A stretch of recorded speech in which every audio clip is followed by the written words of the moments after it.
Welcome, everybody, to your Stardom Weekly Twit Wow catch up show. And today, we're only going to need to catch up on two shows, thankfully. And we've added up all the matches we actually have interest in reacting to, and it's about six. So we've got six matches to watch today, six matches to catch up on. Starting with the opening match to Nagoya Big Winter, Mina Shirakawa teaming up with Yuzuki, the rookie, to take on the team of Miyu Amasaki and Hanako. So, John, if you are ready at 15 seconds, we can just get right on into this thing and I can count us down. All right, count us down, partner. Awesome. 3, 2, 1, go. And just like that, yes, Amasaki's theme song begins. Miyu the Musical, as I've taken to calling her. I know she's got other nicknames, but they make no sense to me whatsoever. And there is Hanako.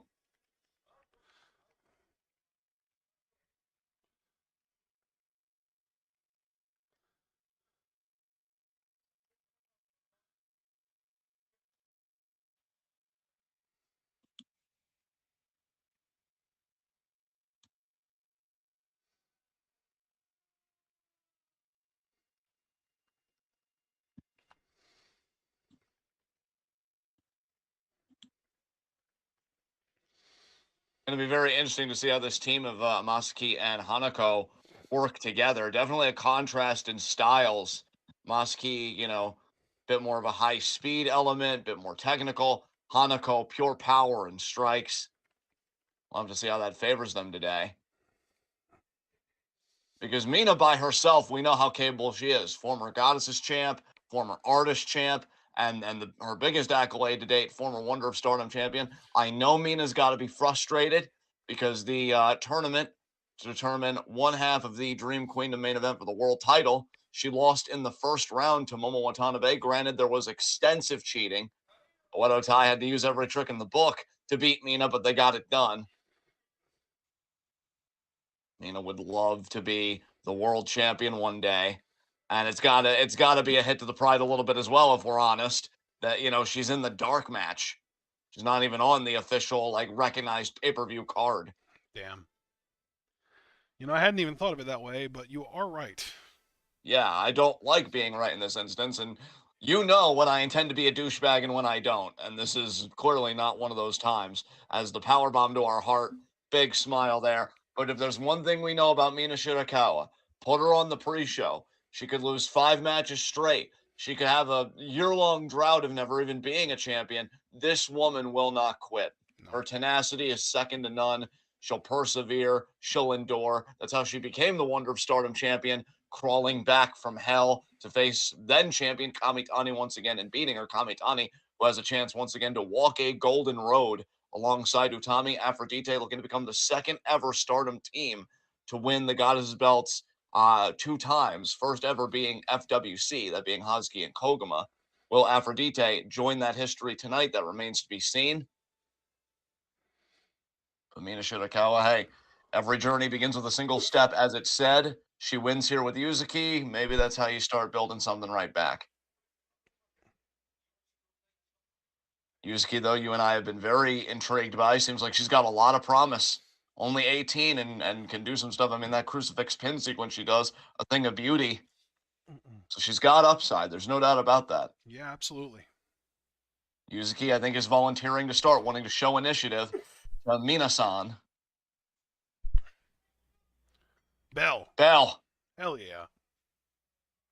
Bell, it's going to be very interesting here how Yuzuki is going to negotiate the size differential that very clearly favors Hanako in this matchup. Yep. I mean, partner, you've pointed out over the years, because we've had so many discussions about power and defense. I mean, we've deconstructed, I feel like, in our time together, every element of a pro wrestler's game, how a lot of power comes from the back, say, how, when you want to play good defense, you lower your center of gravity, all that stuff. And Hanako just imposing her will here. And that's the thing. If you're Yuzuki, I don't know how much of that knowledge you're bringing to the fore when you want to negate the power of Hanako, and that provided she lets you. Hair mare there. Yeah, Hanako is a very strong woman. I mean, hey, so strong that former Stardom wrestler Himeka, currently retired and I hope enjoying every second of it, bequeathed the JP coaster to Hanako upon her leaving. And Hanako has yet to win a match with that maneuver, but I hope one day she does, because Himeka deserved a lot better than what she got in her Stardom tenure. To be fair, Himeka never really won a match with that move either. That's also fair. Yes, indeed. Got to be completely honest about the historical record, as Yuzuki's face getting very acquainted with that top turnbuckle. Nice scoop slam there.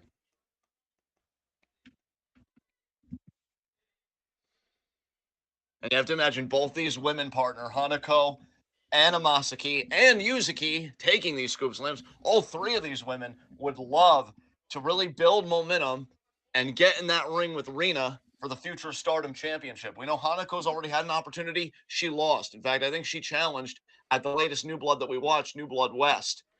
We know Yuzuki had a non-title match with Rina a little bit ago. Actually came really close to an upset, but Rina ultimately won that match. And I don't know if Miyu has challenged yet for the Future of Stardom Championship. And Mina, just a nice kick there to the back of the head, breaking up the pin attempt.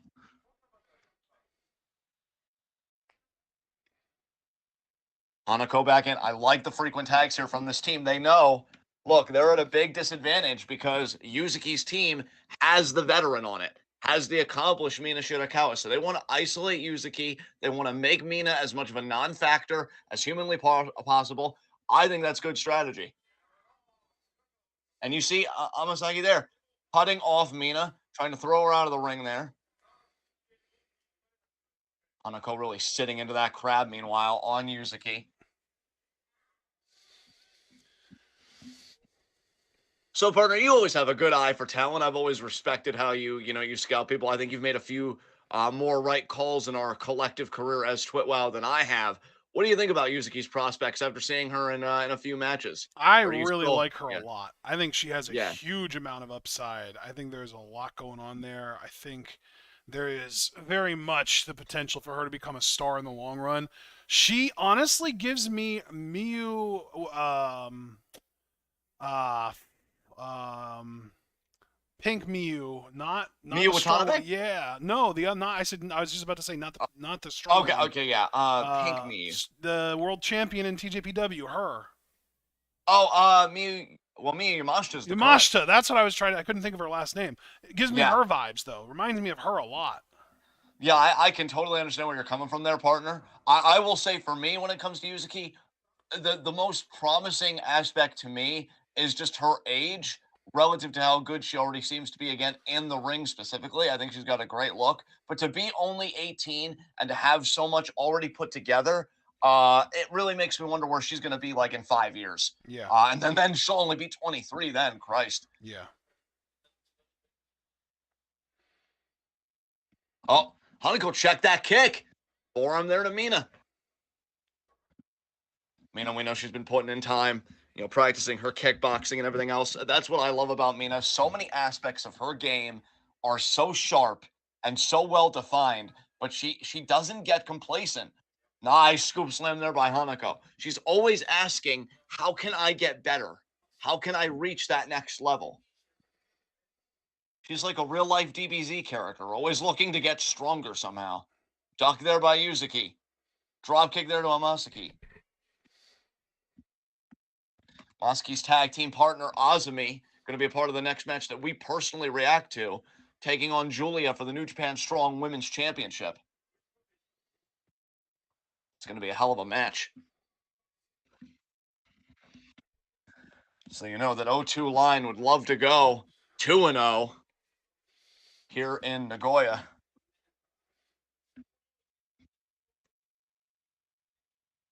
With the way Masaki had Yuzuki there, like on all fours, and she was like by her head, I almost wanted her to do like some Kawada kicks and see how that would have looked. But she opted instead, I guess, to try for a draw kick. Scoop slam there by Yuzuki.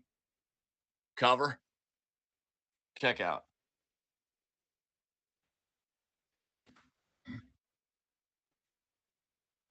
Forearm there. Forearm back by Yuzuki. Back and forth these two go. Yeah, this is an interesting matchup because I think these two both have aspirations to be sort of a future icon, future ace of the company. Miyu obviously has a head start, but I honestly think that Yuzuki has more of like the pro wrestling look that seems more likely that she'll actually achieve it. And it seems to me like she might even have a little bit more of like other traits like power, depending on how you look at it, maybe even work ethic that Miyu might lack. So honestly, Yuzuki might be exactly what Miyu needed to really kick her in the ass and start to get her really to take this more seriously and start really putting in the work to get better. Absolutely, I completely agree on that point. You see Yusuke now Look running at the rope. See, I think that's cool. I think that's a cool move because it's like you always expect them to go off and do an arm drag, and she subverts that expectation, which is not something you see very often. And she subverted it right out the gate. I mean, she was doing that back at New Blood West. Yeah, And in her I think debut. again it shows. Yeah, exactly. I think it shows that ring sense, or really just that industry sense of how do I make myself distinctive from everybody else. Really, I gotta say, in terms of distinctiveness, her debut, I hadn't popped for a debut like that since Momo Kogo. Because you usually are so used to a debut, you get your forearms, you show off your drop kicks, are they up to form, whatever. And she was already doing moves like that, like what we just said, that walking the ropes bulldog. Yeah. Mosky here, Well, and maybe that's thinking kind about of like that what style. Miyu, yeah, like Miyu has the whole thing where like she out the gate she had like 3 or 4 cool unique moves that you don't really see very often that are like cool looking and devastating looking that she couldn't win matches with. And it's like, okay, well, don't let these be a crutch. You still need to, become an actual good wrestler. And it seems like she hasn't really gotten any kind of improvements other than just continuing to use those moves more and more. Yes. Oh, Oh, spun Hanako around. intercepting Mina Hanako, here. the power. A little bit of a stall on that vertical. What a suplex that was. Hey, you want to stop somebody like Mina in her tracks? That's how you do it. Hammerlock DDT. There that DDT. is. Yep. Speaking of Hammerlock DDTs, the master of the Hammerlock DDT, Andrade, a lot of speculation about his future. As Miyu kicks out, or excuse me, as Yuzuki kicks out. Miyu now going to press her advantage. Going for this driller. This She could gets it. It's win. over. That could That's absolutely that. win the match for that team. And 1, 2, and there it is. Damn. Mina Shirakawa losing in the dark match. That's a tough pill to swallow, I ain't gonna lie to you. Yeah. You ain't kidding, man. You ain't kidding. Well, we usually know that in dark matches and stuff, nothing really momentous happens. So I'm going to go right to our New Japan Strong Women's Championship match.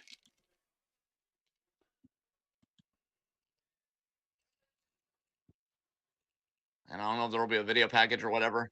And there is going to be a video package. So you know my rule for that. I'm going to try and go to like 8 seconds because I know when you cast, it's not always going to cast like on a certain time. So I'm at 8 seconds. You just let me know where you get to, and I can play to you if it's beyond that. But I'm ready for Osmi versus Julia.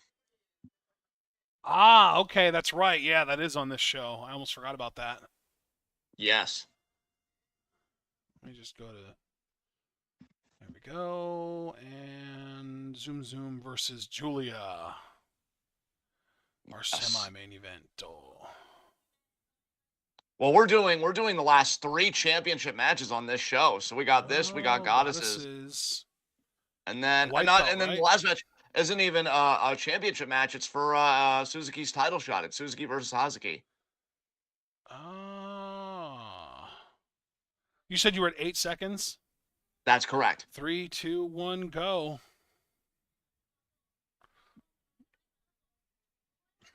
I guess this is the segment where Azumi laid down the challenge backstage. Dom has been with us. He watched the dark match with us, and he said Mina is proof that hope can still be alive despite reality being such a dick at times. Aim for the legs, Yuzuki. God damn it. Well, hope is starting to cease to exist. Dom, yeah, I know that was definitely a bitter pill to swallow, but now we're getting ready for 3 awesome matches, 2 championship matches, and 1 match that's all about the World of Stardom title without the championship actually being at stake.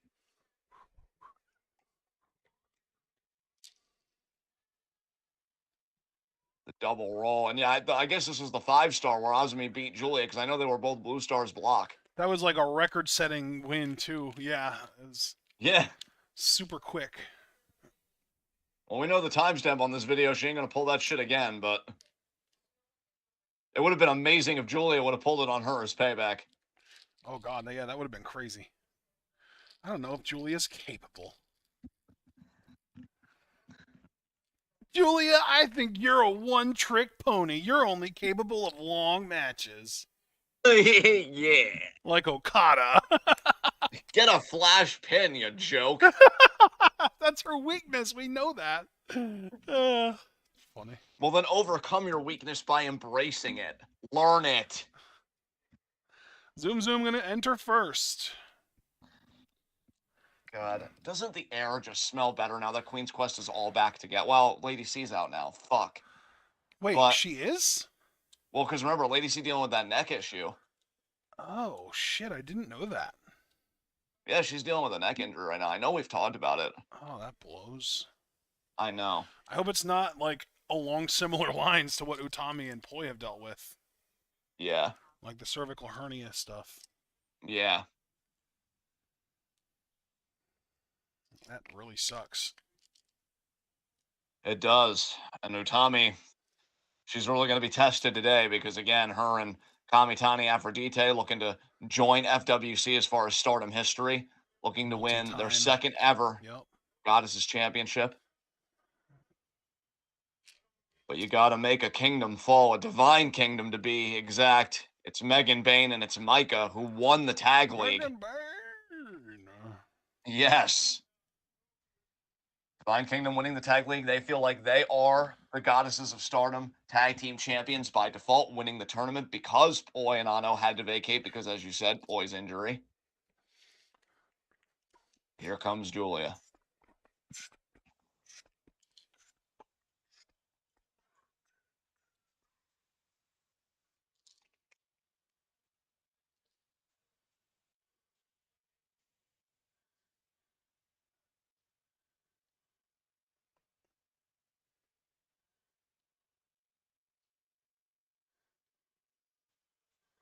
Julia.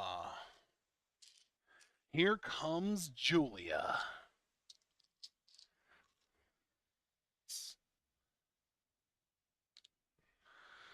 Feels an awful lot like she is WWE bound when her contract runs out, and she is blazing, lighting the fucking bridge on fire on her way there. You know, Triple H did one of those, I'll answer your question, but won't actually answer your question. You know, when Julia came up at the latest press conference. Yep. And he did say, "Oh, I I've didn't even really know become that a fan of Joshi Joshua." was a thing until a couple years ago. Yeah, well, I hope he took a crash course and he really, you know, absorbed what he learned and what he saw because Julia is a license to print money, I'm telling you. I'll tell you, I'll go this far, and I've never been a big Julia mark, but I also know good business when I see it at times. You know, I'm certainly not perfect, but I would go out on a limb and I would stake whatever credibility I have left to say that not since Kana, if WWE would get Julia, it would be the biggest Joshi signing they've had. And I think Io and Kairi have done amazing, but I really do feel like Julia would be in that Kana category where she would almost be transcendent. Io's definitely blazing that path herself, though. I think before it's all said and done, she'll join them. Yeah. But Julia might just get there right away. I mean, she's just got the look, she's got everything. But for right now, what's most important is she's got the New Japan Strong Women's Championship, and Azumi wants it. And Azumi has shown she more than has the acumen to take it. So let's see if she does here in Nagoya. Be an early Christmas gift for Azumi walking out with that gold. Bringing some hardware back to Queen's Quest. Queen's Quest in 2 championship matches tonight.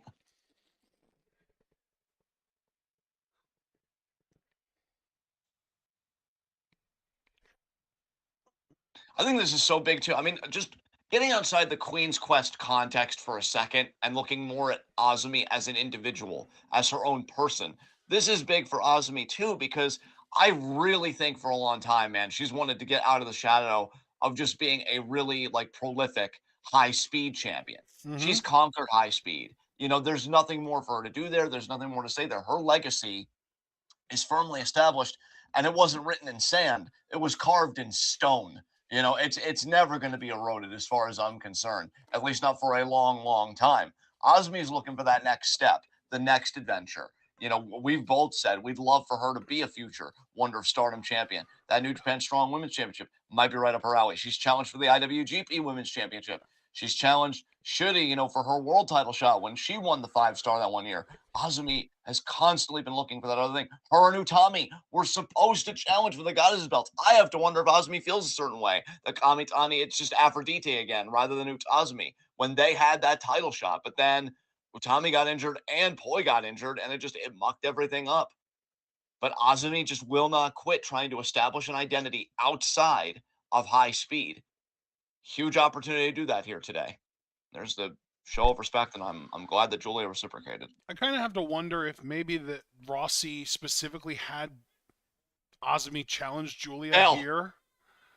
Sorry, yes, I didn't mean to talk over the bell.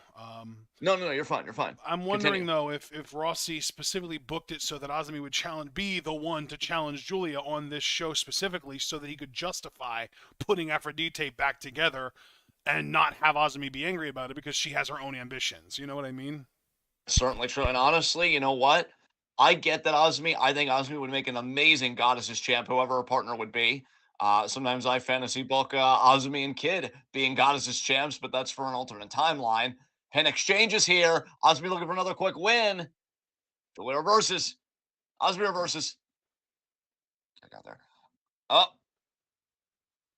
Look at that. Beautiful bridge. Tight bridge. Oh, Azumi. Looking for Azumi Sushi early. She got it. And a kick out by Julia. Azumi not able to execute the double roll. Julia smartly, wisely, going outside to take a breather and gather herself. Oh, look at Azumi though, scaling the ropes. What a crossbody, almost a high fly blow there. That was sick. Azumi believes in herself, and that's the thing. I mean, I think she's one of the most confident women in that locker room. Azumi's so saying dope. Something. Yes, she is. And that's saying something because she shares that locker room with Julia. Yeah.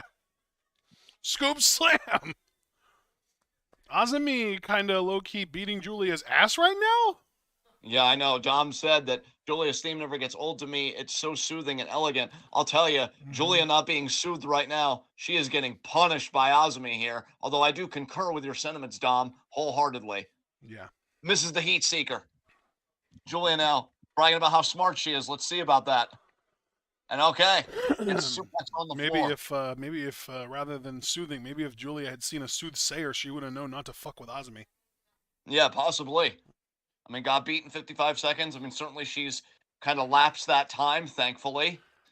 But it's still a matter of retaining the championship.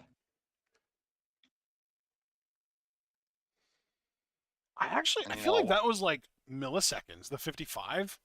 I thought that match was shorter than that. I thought that match was way shorter than that. Maybe not. Yeah. No, you're right. It was 55 seconds. I looked it up. It was 55 seconds. Oh. I thought it was like 17 seconds, like 17.55 kind of thing. But no, it was actually 55. Yeah. Julia, great arm control being demonstrated here by the champion. Oh, but Azumi. Oh, but Julia. We've said for the last couple of years that Julia's technical wrestling and her counter wrestling, because of her feud with Shuri, has really improved, and it's serving her here. The Julia that came into Stardom was not this proficient a mat wrestler, and that just shows you that when you really care about your craft, you are going to experience fluctuations. You are going to experience, differences in your game from year to year. And man, she has got Azumi all kinds of tied up. But the word I have used so consistently to describe this locker room and several performers is tenacity. And Azumi again fits the bill. I mean, she once again to be a champion outside of high speed so bad. This is another opportunity for her to do it. Gets to the ropes, but Julia is a hell of a mountain to climb.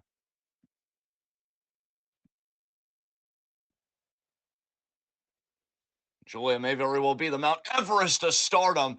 And what a hammerlock Northern Lights release throw there. Jeez. Lateral press. Kick out. And Julia, no wasted motion, STF.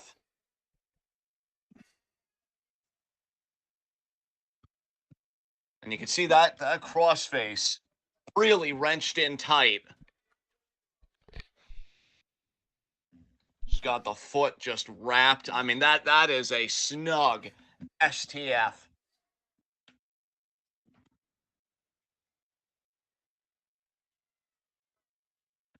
Got to figure when it's kind of above the face, the way Julia's got her arms at times, it's got to maybe, obstruct the vision a little bit. But Azumi does get to the ropes. That's the thing. You wrestle long enough. I mean, Azumi started very young. You develop that ring sense, almost like a second sight to where the ropes are and everything else. Now the shin there on the neck of Azumi. Julia imposing her will. We know Julia has been dissatisfied with a bit of Stardom, particularly the internal management of things. She has been demanding more competition, more regular matches. She's not here for the wacky, cartoony stuff. And she's been very excited, very pumped to wrestle in other parts of the world as New Japan Strong Women's Champion. Azumi, though, unloading with these kicks. Hell yeah, Azumi. Azumi saying, hey, Julia, if you wanted a normal match, all you had to do was ask. I'll kick the shit out of you. No gimmicks required. Air mare. What a drop kick by Julia. That's the thing. I like Azumi's fire and I like her aggression, but I don't think you're going to match Julia's aggression that we've seen from her over the years. Backdrop driver. Oh. With authority. Whoo-wee. Auto press here. Especially an up to hook a leg. Kick out there by Azumi.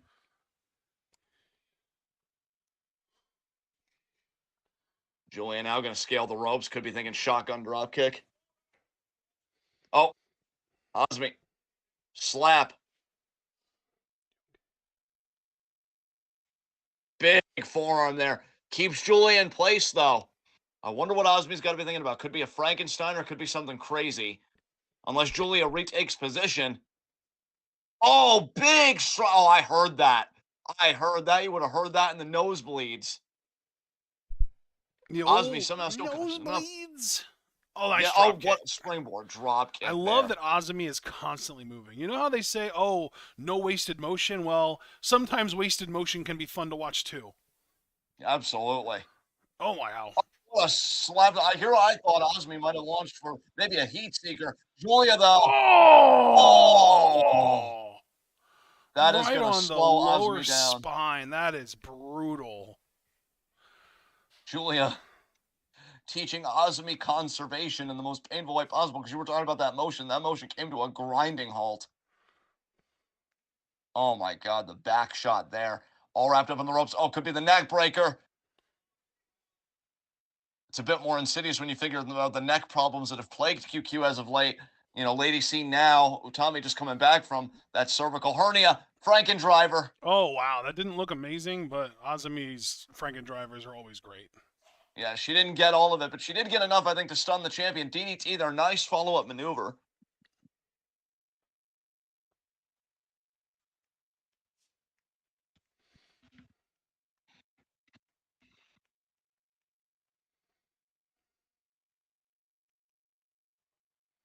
What a double stomp there. She's thinking heat seeker. As she should.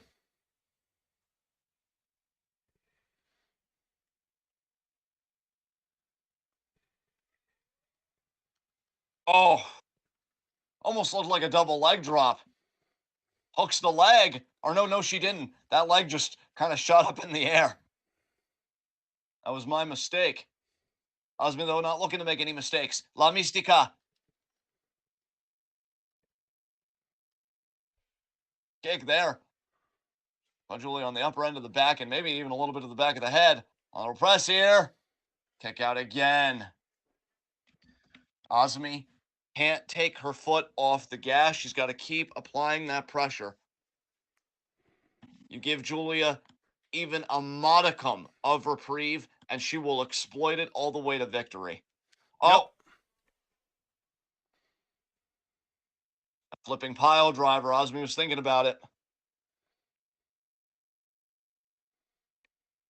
Oh, Azumi still. No. Pop-up forearm. That was a legal form. We know that Julia has been more prone to employing a closed fist these days. That was all above board. Julia trying to avoid that pile driver. Now she's thinking Falcon Arrow. No, what a suplex by Azumi. Wow. I That honestly didn't wasn't. expect that from her. What is it called? That bomb move. What's it called that she does? That wasn't. C4 bomb? That wasn't what that was, though, right? No, it was not. Because the C4 bomb is the cross-legged German suplex. That's right. I always forget. That's why there's two of us, bud. Oh, Falcon Arrow.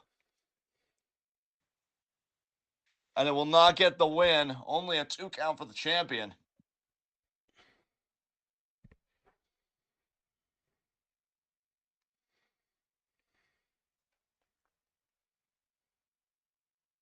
Oh, Julia could be thinking Glorious Driver. No. Azumi, think of that flip pile driver She again. gets it? Oh my She got god! Right into the pin. No, no shot. Azumi might have blood in her mouth, it looks like.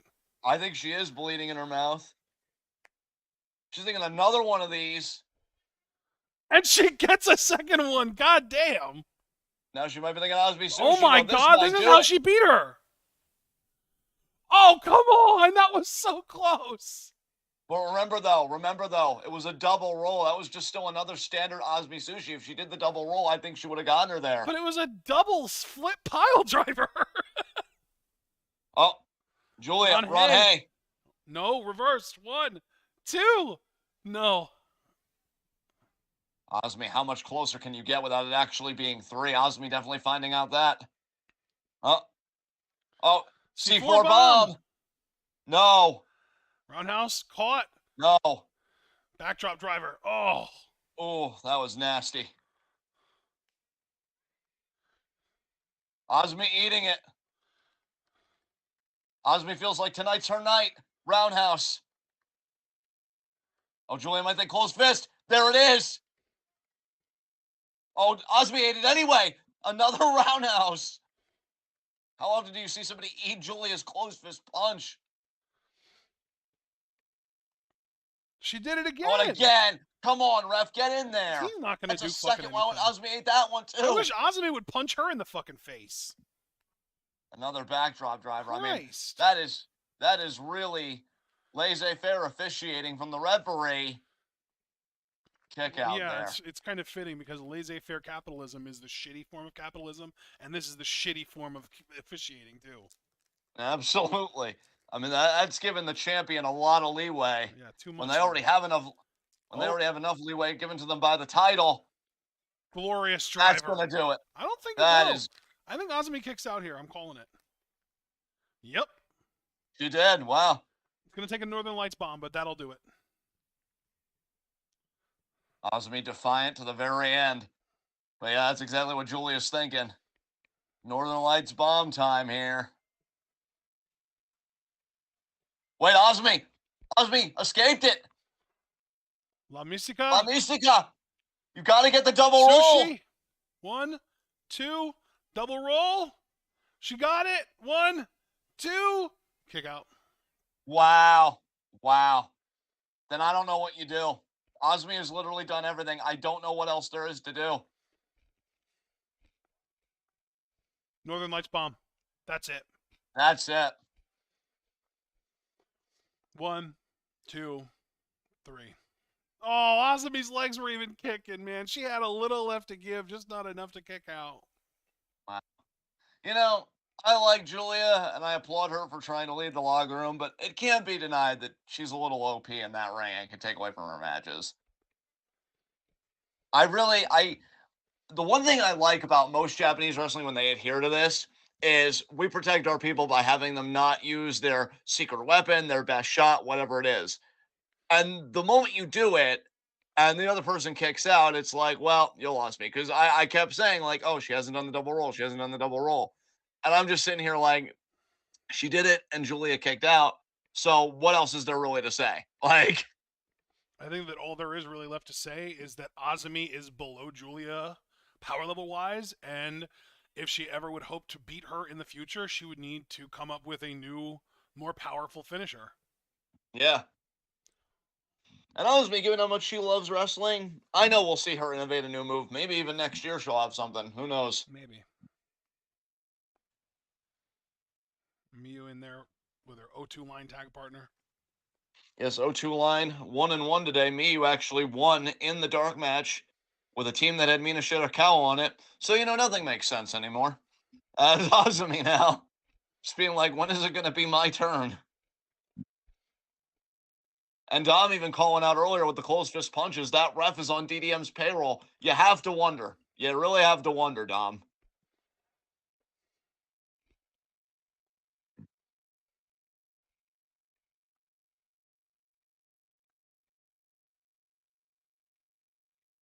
Azumi touching the very tail end of that New Japan Strong Women's Championship. She'd love to challenge for it again. Again, with Azumi loves wrestling so much, if anybody would benefit being a champion that allows you to go abroad, whether IWGP Women's or New Japan Strong Women's, Azumi would be an amazing, amazing champion in that regard. Yeah. She'd soak up everything like a damn sponge. How I know Utami from her excursion. She brought back the shocking Baszler with her. Wonder if we'll see that move today. In fact, we're not going to have long to find out. Goddess's Championship match is next. And given that we're not going to have a promo or anything, I'm just going to go right to that match. Probably be at 8 seconds if I had to guess. We shall see.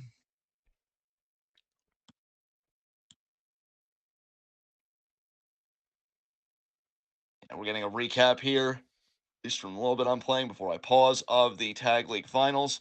Paused at 8 seconds. And whenever you are ready, my friend. All right. Awesome. 3, 2, 1, go. Dom said Maya's probably bribing the referee with coupons to fancy restaurants. Yeah. No. We can't allow this to stand, John, if that's real. Yeah, I know. I mean, we've had questions about the officiating for years. I mean, let's not forget the conspiracy Yeah. against Starlight Kid. That was in favor of Julia, too. Maybe this conspiracy isn't against Kid and it's just in favor of Julia. Exactly.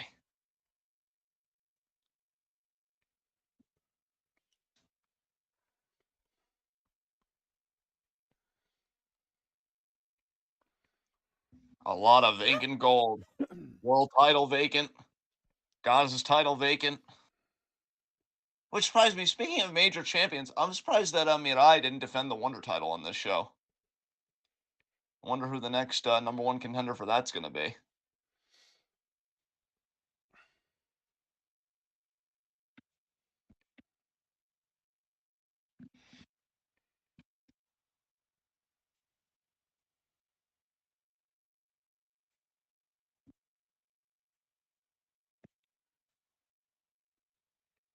For Dita here, we're seeing them take it to Megan Bain. That was in their return match. And then Kamitani laying down the challenge.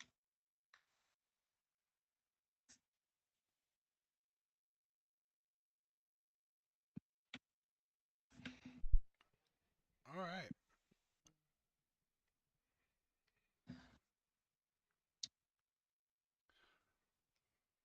And it's going to be very interesting, partner, this matchup, because for one thing, and I say this with all the love in my heart, the degree and the intensity with which I adore Utami. But I would say she really hasn't been tested yet because she had very little ring time in that return bout. So we don't really know the extent of the healing of the neck health, where Utami is at psychologically. But I think we're going to get a lot more questions answered because there is no Azumi in this. There is no Miyu Amasuki in this. There's no Hina in this. Kamitani and Utami can only rely on each other today. So we're really going to see, I think, a lot more than the return match, what Utami is capable of, where she's at. We saw a good bit of Kamitani in the return match. She looked great. She definitely had that injured elbow targeted in the match, but she persevered. And then on the Divine Kingdom side, I mean, look, you've got Megan Bain, who has yet to be a champion here in Stardom. She is not officially the Goddesses champ. They've just been parading around with them because, again, they feel like it's their right, having won the tag league. But then Micah's the most interesting to me because Micah is a former Goddesses champ with Himeka. Micah has gone on record and said she thought she would go farther with Megan than she did with Himeka, which I know upset a lot of, Joshi fans online because they love Micah and Himeka's relationship. But I don't think Micah was disrespectful to Himeka. It's just saying, like, Megan Bain, look at her. But beyond all of that, Micah is going to Dream Queendom. Micah is going to wrestle for the vacant World of Stardom Championship. And Micah, somewhere in the back of her mind, has got to be thinking about the main event match that we're going to react to after this. The main event of Nagoya, that is. Suzuki versus Hazuki. Winner goes on to face Micah at Dream Queendom for the world title. Suzu Suzuki won the 5-star. That, to me, honestly, was just her right to challenge for the world title. That right being wagered against Hazuki here. Hazuki wanting to punch her ticket to Dream Queendom, main event, win the world title. We know Hazuki has had golden ambitions since her return to Stardom a while back. I look at her as the uncrowned Wonder of Stardom champion. Hazuki choosing to aim one step higher. Nothing wrong with that, but you got to wonder where Micah's head's at, thinking about, well, that match directly affects me. I want to know who my opponent's going to be, but she's got to be in the present right now against Aphrodite. So a lot going on here, partner. Look at them, the elegance. And as I've said twice already, Aphrodite looking to join FWC in Goddesses Tag Team Championship history, looking to be the second ever team to win 2 Goddesses Championships. First, of course, being FWC, Asuka and Koguma. So here we go.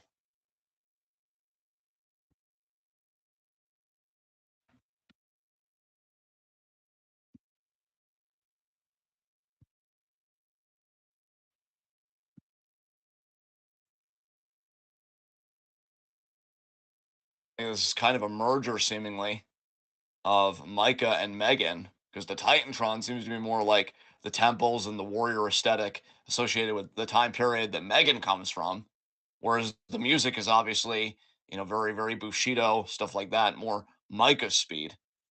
Bro, that Mega, image of the Pegasus is dope as hell. Holy shit. yeah. There is Megan Bain. Mega Man. Wow. Micah looks incredible. I will say I feel bad for eye contact because when you look at the stats, partner, I mean, you even said, you confirmed this for me when I asked. Eye Contact was the only team to beat Divine Kingdom in the Tag League, and it's worth noting that was only by countout. This team has not been pinned or submitted. Yeah. That's horrifying if you're Aphrodite. Yeah. And Aphrodite is loaded, okay? Aphrodite has got former Goddesses champs just in themselves, again, because they're going for their second run tonight. Kamitani, former Wonder champion, and Utami, former world champion. So, Really, you know, our Red Queen. absolutely. And hopefully one day our Red Queen again, but we still need a lot of questions answered about Utami. And I think those questions are going to be answered because, I mean, Micah, a well known rival of Utami, and well, Megasis has the unique relationship with Utami that she kind of followed behind Utami in her debut, kind of followed Utami from America. So you thought those two would be on friendlier terms, but they are not. It comes full circle. They stand across from each other, and now Kamitani's back. I mean, wrestling is pure poetry sometimes. I don't think it gets any more poetic than that. And you got to wonder how Poi and Ano feel about this. Will they want to challenge the winners of this match when Poi gets healthy? I don't know.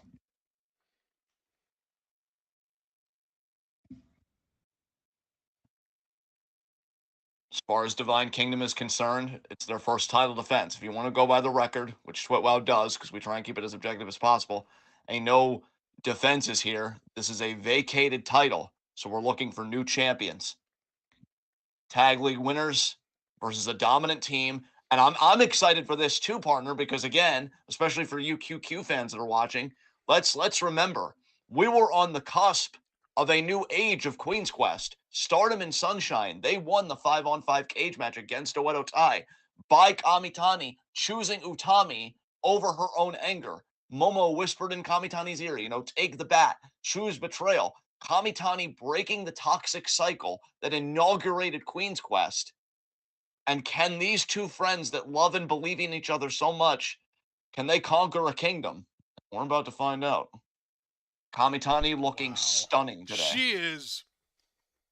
I'll tell you right now, by the way, I saw some photos of her since her comeback compared to some photos of her before she got hurt. And I don't want to say that this is like the way for her to look better or that this is a good way for people to improve their appearance or anything like that, but I do think that she has lost a decent amount of weight. Yeah.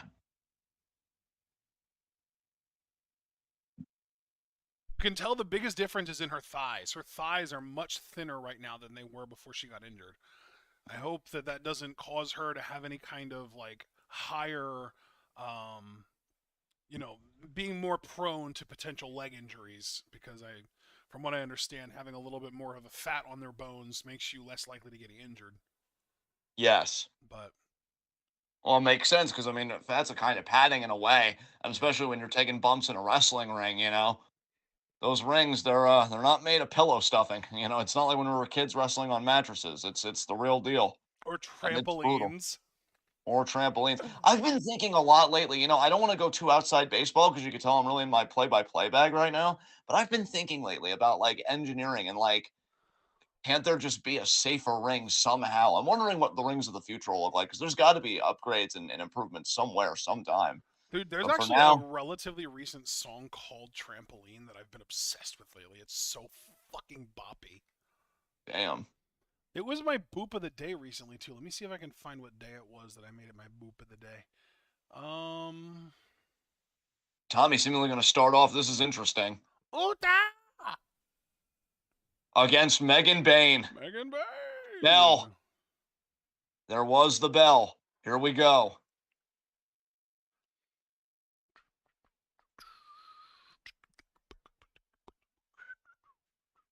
Tommy's got so much to prove here again. A lot of questions about her health, about so much. Looking to put those questions to bed, looking to silence any potential critics, any potential naysayers, and Megan Bain early imposing her will, and then just Oh casually my inviting god. Tommy, hey, let's try it again. Bro, I don't think I ever made this a boop of the day. I'm so ashamed. I need to fix that. Well, you can correct the course of that I'm gonna as do it Tommy right now. fucking now. Oh, but Megan Bain again imposing her will and Megan pushing Utami Bain. against the ropes. And Megan Bain is not playing around here. She is very serious, very focused. You have to imagine that there's still a sour taste in her mouth from losing to Tam Nakano all that time ago. Now Aphrodite looking to double team Megan Bain here. Wait, who lost to Oh, Tam Nakano? beg pardon? You said from losing to Tam Nakano all the time ago. Are you talking about Megan? Yes. Okay, I've amended it. My boop of the day has been posted, and it is that trampoline song. Meanwhile, Megan Bain just taking on Aphrodite by herself and doing a damn good job of it. Here comes that Samoa drop always slam combo when she gets it. Oh my god.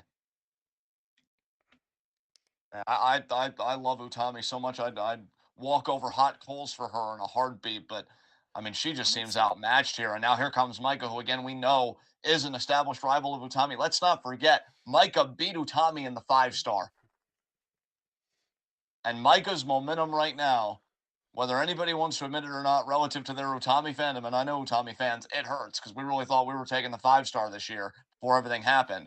Micah's momentum is unprecedented relative to her career. Micah has never been hotter than she is right now in her career. And that's going to be a lot for both Utami and Kamitani to contend with. Scoop slam. And again, Kamitani, who wants to help Utami, gets intercepted.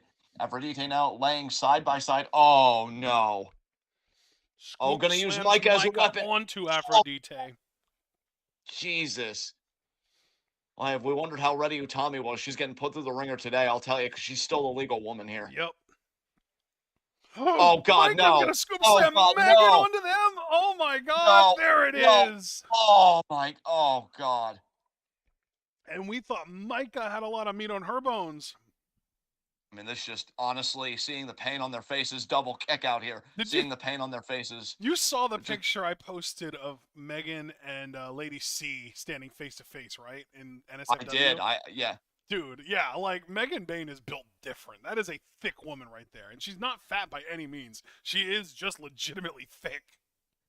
Tell you, Megan Bain reminds me so much of early 2000s Brock Lesnar. Just that animality, that pure aggression. You saw how she picked Utami up with ease and just did shoulder checks like they were nothing in the corner. I And now honestly Micah, think it's just because you brought up like comparing her to someone from the early 2000s and just in general comparing her to someone in the past. I honestly think that she puts Beth Phoenix even to shame.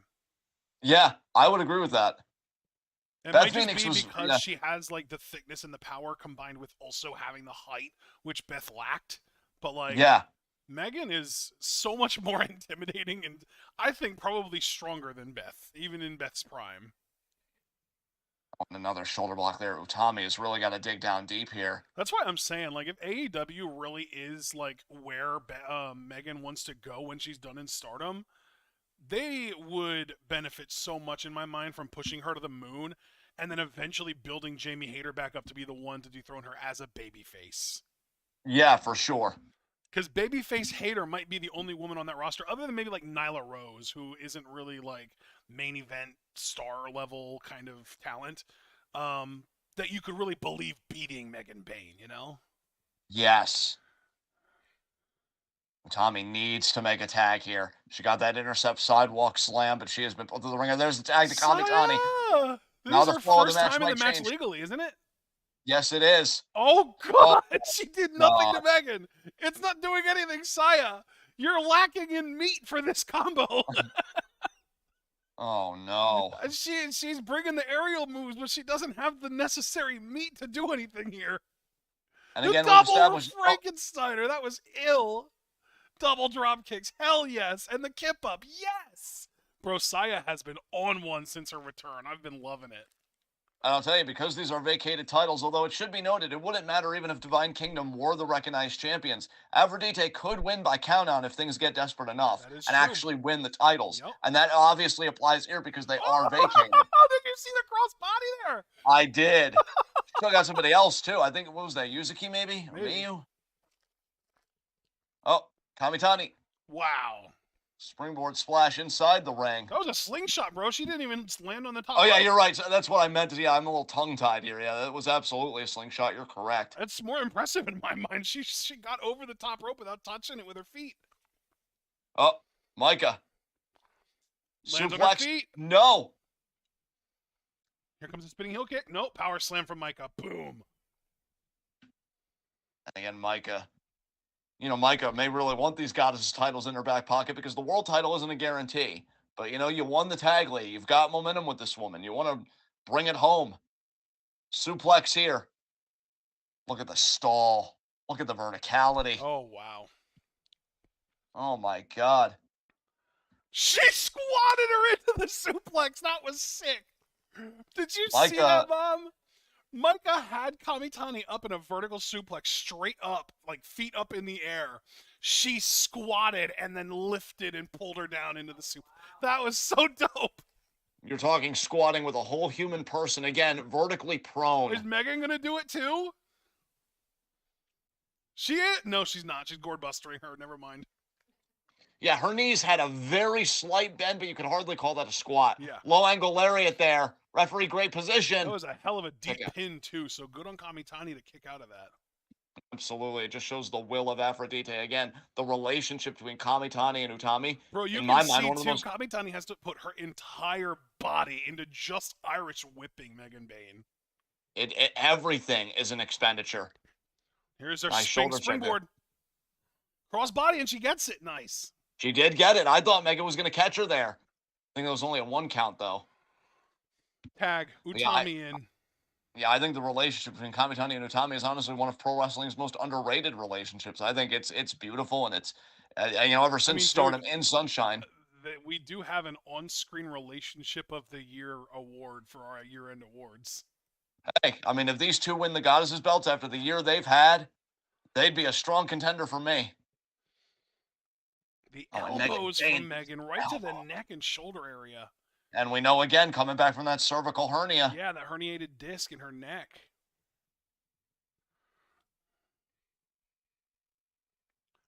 I mean, I can't imagine how scary that was for Utami because, you know, I've read plenty of reports about herniated discs. You know, you get the numbness in your fingers, you know, the tingling and everything else. And you got to be wondering what the hell's happening to my body. And Utami coming back from all that to challenge for the goddess's belts. That is nothing short of just valor and just pure courage. And Megan Bayne there, imposing all of her will there. Utami caught her with the forearm. Oh my God, Utami's going to try and lift her. She does. Oh my God, the torture rack back drop. What do you call that? Torture rack slam? Yeah, I just call it torture rack drop, honestly. Lateral press. The idea that Utami could lift her, again, we've had those questions. Where is Utami at? She didn't get a lot of exposure in the Queen's Quest return matchup. And now, oh, but Megan, what a boot. Utami ate it. Got intercepted. Holy shit, that was such a fast Samoan drop. What the hell? I barely followed it. It was like a follow-away slam Samoan drop in one fluid motion. Dude, Megan Bayne is a freak. They could literally bring her in and book her like Lucha Underground booked Matanza and have her run through the entire women's division in like a month in AEW, and it would be completely believable. She's got, like, just, again, the aggression and the ferocity of a Lesnar, but with the explosiveness of an Umaga, and then you give her height on top of that. Yeah, like, and this woman's a force. Yeah, like, the first real challenge I feel like for her would be, like, Statlander. Yeah. Because Statlander's pretty big, but she's not Megan Bayne big. You know what the tragedy is of it, though? Like, I don't think AEW would have the sense to book her that way, because I'm picking up everything you're laying down. No, but I feel like they'd already have... It would be like a Mid-Eye situation when Mid-Eye was in TJPW, where, like, you have this awesome wrestler who stands out compared to everyone else on your roster, and she's just, like, a lower mid-carder for no reason. Yeah. Dude, she'd be having, like, her first competitive match would come way too early in the form of, like, Sky Blue or some shit. Yep. Sky Blue would give her a real test. And there's the snapmare from on her shoulders. Dude, Utami had her in a sleeper, and she just said, get the fuck off of me. I have to give Utami credit. She had great rings and of what to do, but Megan Bayne, swing bottom? Swing bottom! Wow. It's been a long time since I've seen a swing bottom. Who used to do those in NXT? Wasn't Rusev. Yeah, it was, I think, wasn't it? Was it? I think, wasn't that his finisher at one point before the Accolade? It might have been. I think it might have been. I've always loved it. It's one of the moves that always kind of makes me pop. Oh, double team? No, I thought they were going for the magic killer there. Oh, good. We still I think they were, but Megan Bayne, just her girthiness and just her just cognizance. Yeah, her girthiness. Double drop kick there. Her girthiness. Nice. And that is a thick woman right there. Oh my God, Utami gonna try. Going for the neck breaker, the reverse neck breaker like Okada. Oh no, that's right. She doesn't air raid crash out of that. See, if she would drop her over her knee, it would be the Okada neck breaker. And there's Utami had to struggle to even get that cover going. Yeah. There's the spinning heel kick from Saya. Nice. There you go. Oh, I'm loving this match. This match has been so good. Absolutely. It's literally Utami and Saya have brought so much of like a breath of fresh air back to Stardom. I feel like it's crazy. Oh, no doubt about it. What are they thinking here? Oh shit! They're thinking they're about to get Jesus AOP. Christ! Oh God, no! Shit! Oh, what did they call that move? When did AOP did it? The Super Collider? Yeah, they got Super Collidered. Holy shit! I can't believe. Oh God, we're about to get a Gladius. Oh no, she did a flying lariat. Holy shit! That's not gonna beat Utami though. Come on now, it's Utami. Oh, that was actually really close though. Holy shit! And that was a deep leg hook too. I'm like, partner, look, I love Utami dearly, but I don't know about all that. F5. Wait, is that the thing that she does before she does an F5? No. Oh my God. Yes, Utami's gonna slip out. Rolls her up. Pin. Roll up of doom. Roll up of doom. Oh, broken up by Micah. It even looked like Utami might have had some tights. And she 100% had the tights for sure. Yeah, I was going to let it go, honestly. I was perfectly accepting of it. Yeah. Oh, God. Oh, no. Doomsday. No. Tommy Tani's cutting it off. Yes, Saya. Yes. Sisterhood, baby. Sisterhood. These two care so much about each other. Frankensteiner off the top. Please don't catch her. I don't know if that's smart. Yes. She got it. It's because I was Megan saying, was please hold don't on. catch her. Please don't catch her that she didn't. Yeah. Oh God, Micah. Oh, Yes, miscue, miscue. miscommunication. Utami about to German Megan. Got her. Pin. He got her. He got her. For DJ, her goddess is champs. That really is just her weakness. You don't even. It doesn't even need to be the tiger suplex. Anything where you drop her on her head. Yeah. Yes. Yes, Utami's a Aphrodite, champion. dude, got us as champs, baby. They join FWC as being a team that's won 2 goddesses championships together. Yo. By Utami. Our Red Queen does it again. My mom has goosebumps. Give a major assist to Micah's discus lariat. And Megan Bane's got to be thinking, you motherfucker.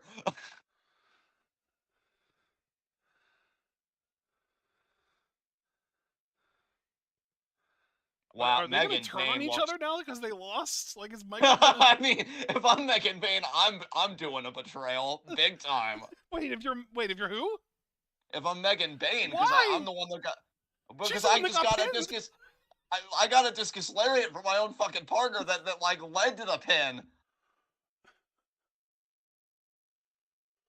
What a beautiful story. I wish it could have continued from Stardom and Sunshine without the injuries and everything. But man, when you think about Kamitani affirming her love for Utami, Utami apologizing to Kamitani, this team only, what was it, like 4 months ago, maybe?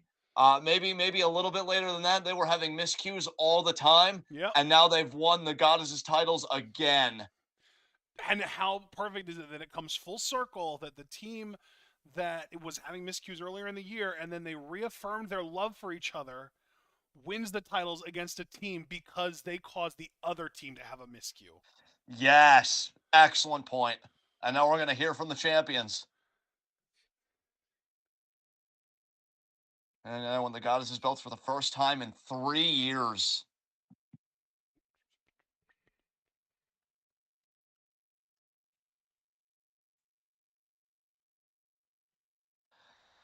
So, Mike and Mega are in really strong. Yeah, they are.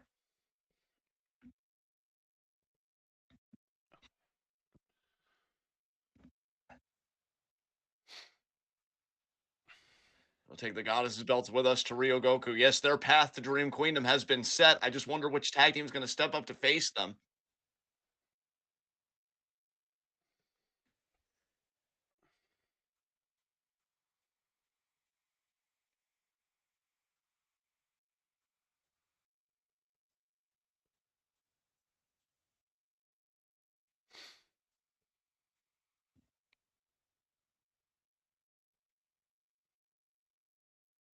Is somebody going to come out, actually?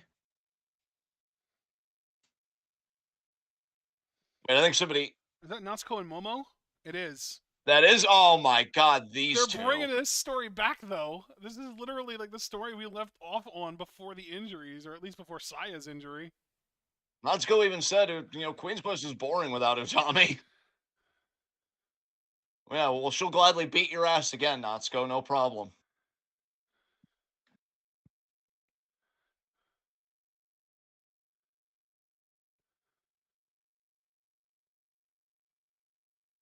Okay, surprisingly respectful. What's the catch?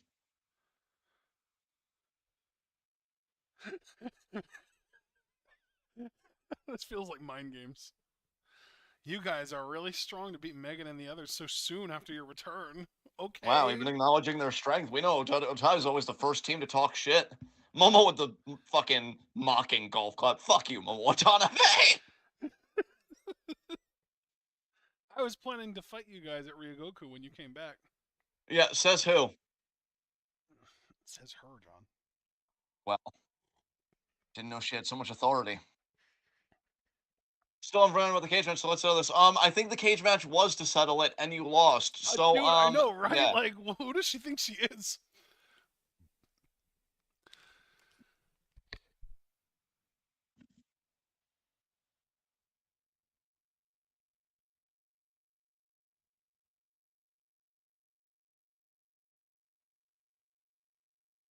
Yeah, we'll see about that. Remember one thing, Natsuko. Possession is 9/10 of my ass. Go fuck yourself. Anyway, let's hear from Kamitani. She hasn't talked yet. Unless I do Utami, you want to quite tell enjoy Kamitani? Kamitani on the mic. She's really good. Although she did get to talk for the return of Utami, didn't get to talk at all. So maybe now just Utami talks and Kamitani won't talk at all. I don't know.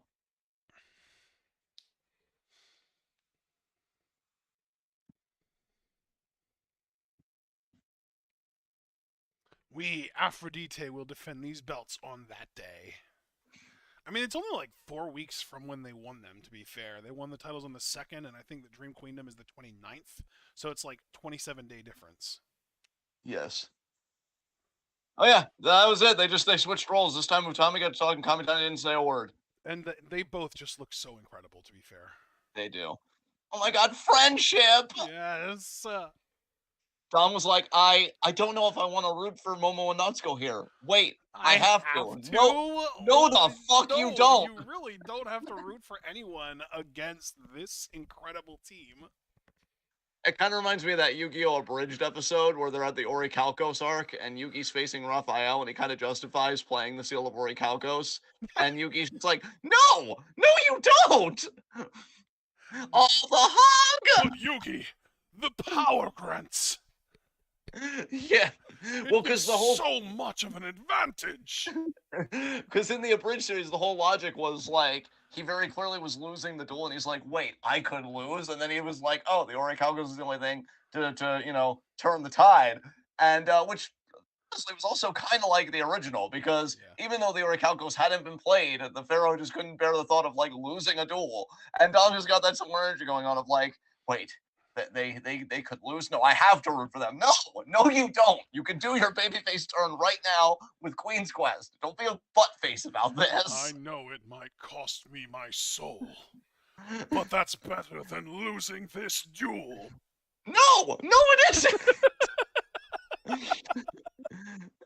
Look at Aphrodite, Dom, and tell me you want to root against that. Tell me to my face, you magnificent fuck, that you want to root against this. He won't. Don't challenge him so much, man. He might. I love talking shit. I will not stop. And now we're getting ready. That was perfect, honestly. Well, the way you said what you just said and what you just said and how you said it was just the perfect encapsulation of your face. Yes. All right, main event time. Dream Queendom main event at stake. Suzu versus Hazuki. Who will await Micah for the vacated World of Stardom Championship? I am going to get to 8 seconds. I am going to get to your face. Wow, well, you're already there, bud, and we welcome you home. Oh my god. And 8 seconds. 720p, because I can't handle anything more. In a world where internet is just subpar. Ready? 2 men settle for lower quality. Well, no, the problem with me isn't my internet, it's my Chromecast. My Chromecast is literally designed like it can't handle higher quality or higher FPS. It's so mid. In a world where we live in an economy where products are manufactured to suck ass, so you buy marginally improved products of that same thing. I'm at 8 seconds, ready to go. All right. 3, 2, 1, go. Fuck, never mind. It stopped working. Fuck. Well, now I'm at 10 seconds. Well, I have to rewind anyway, so you can get to 8 if you want. I'll try. I don't appreciate the attitude, mister. I don't appreciate the circumstances, mister. Neither do I. I don't have control over them, though. Oh, listen, sometimes the tone just slips out, okay? 3, 2, 1, go. And I was at 8 seconds, just to make sure. And so was I. We overcame the odds by still getting to an even number.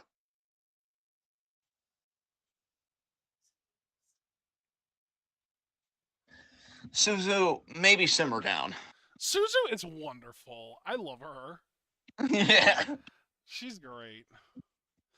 And by the way, Dom responded. He said, it's complicated. I want to root for friendship, but the temptation to be cruel is hard, even though it's not Natsuko. Look, bro, mood. I think about betrayal constantly. But there's a time and a place. God, it speaks such volumes. Yeah, you're really not safe right now. And Suzu, we see now with the 5-star trophy. He really said, I think about betrayal constantly. Yeah, I feel very unsafe. good. That's not a good thing, John. Uh, um, what's that sound? Disagree. Oh, oh no, I was gonna say, what's that sound? Oh, it's me doubling down. Same thing. Pretty much. And there we see, yes, Micah winning the tournament, beating Insensitive Feelings Hurter, a person that can forever go fuck themselves, Momo Watanabe.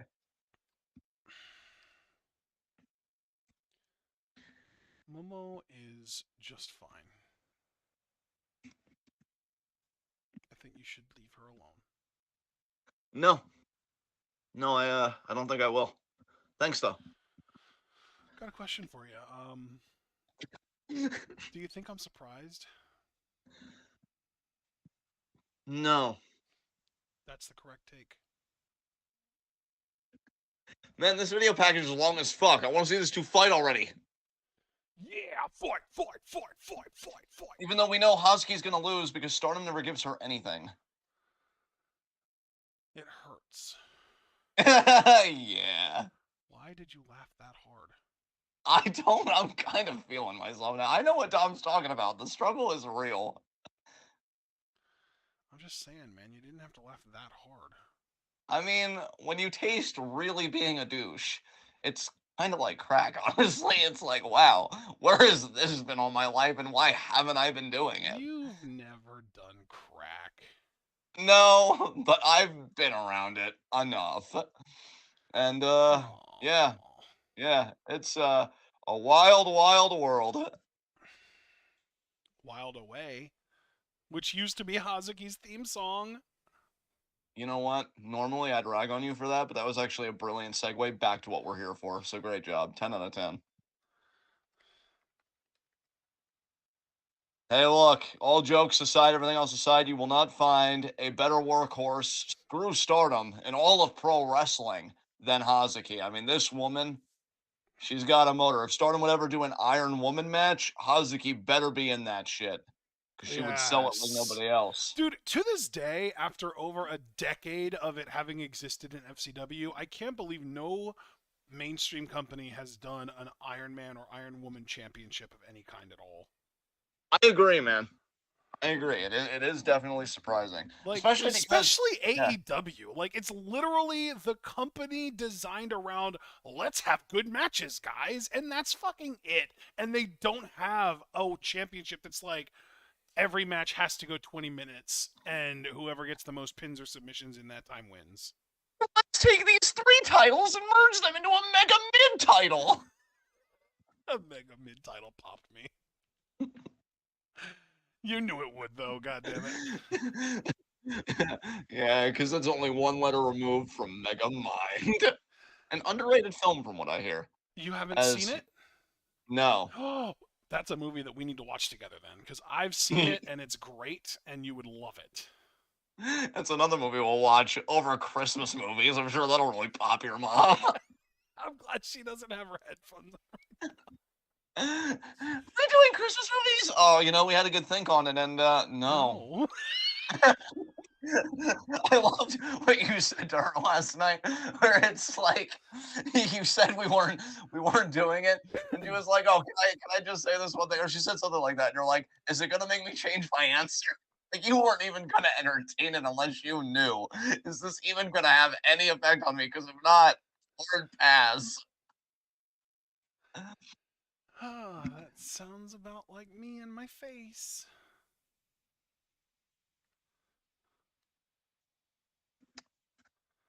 We know earlier that May Serra lost the high speed championship. No, I'm just kidding. I'm pretty sure she actually retained, but yeah, we'll Oh, see if yeah.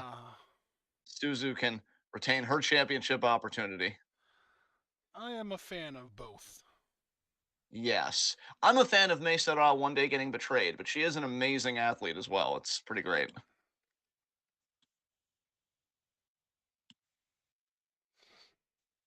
But of course, Suzu seems pretty tight with her, so I doubt the betrayal comes from her. She's gonna be like, no, it's all good. Yeah, I just saw the finish. Mesera did beat Tekla, so just to How did she put win? a fine Shooting point on. star? No, actually, just a really tight Mahistral Cradle. Nice. There is the contract. I love how they open the briefcase to be like, it's not empty. There's something in There's here. an actual contract going on, baby. Hazuki's like, ooh, mine. Suzu's like, the fuck you say? Hazuki's all happy, like, oh, yay, I have nothing to lose. And then Suzu's over here like, fuck, I hate this. I have everything to lose. Yeah. Why is this happening to me? How I could literally, this happen to me? wow. I was so close to keeping together, but you popped yourself for so long. It was so excessive. I'm like, what the fuck is this? Okay. Dude, I was just such a big fan of Good Charlotte and Simple Plan when they first popped onto the scene that I can't help but laugh both at them and myself. Well, I have a simple plan. Get your face together. We have to react to this. Suzu being introduced.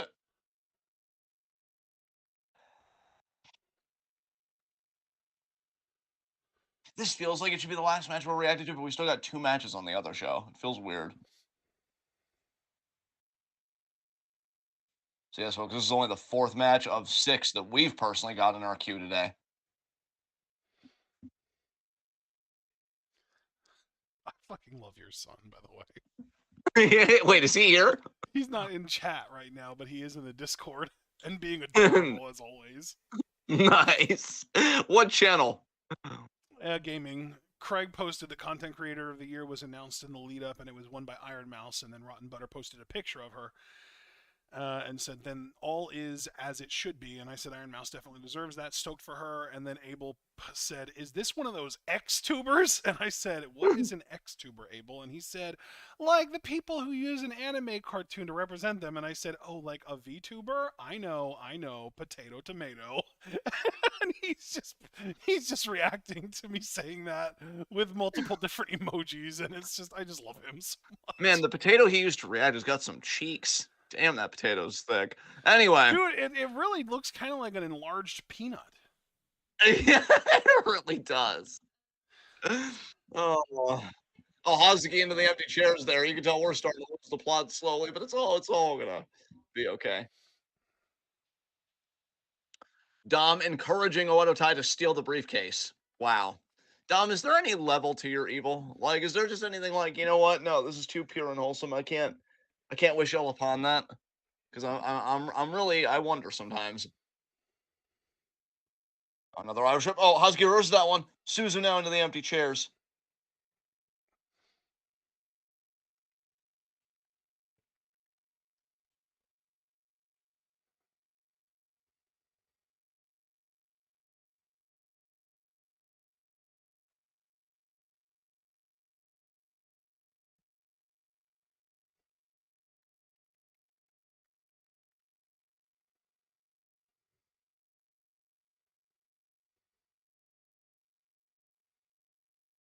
Scoop slam. Scoop slam. Trifecta here. 3 scoop slams to Suzu by Hazuki there. Knee there. 2. Kick out.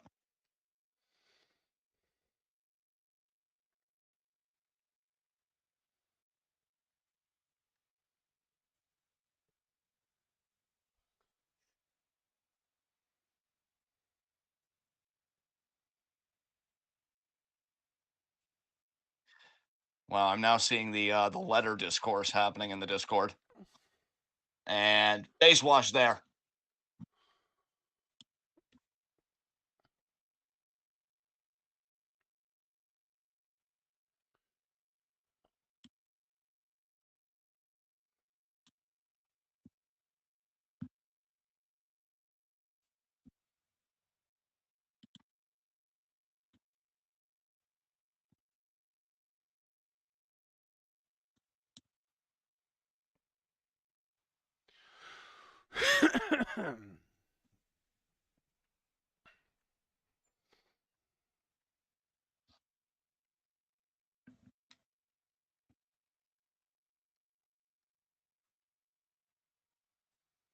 And Suzu smiling.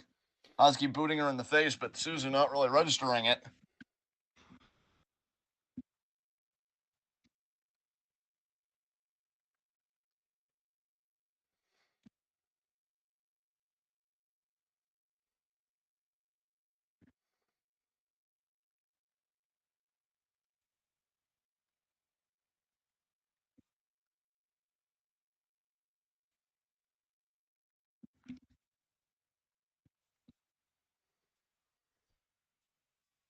Oh, wow. That was all impact on that sliding German.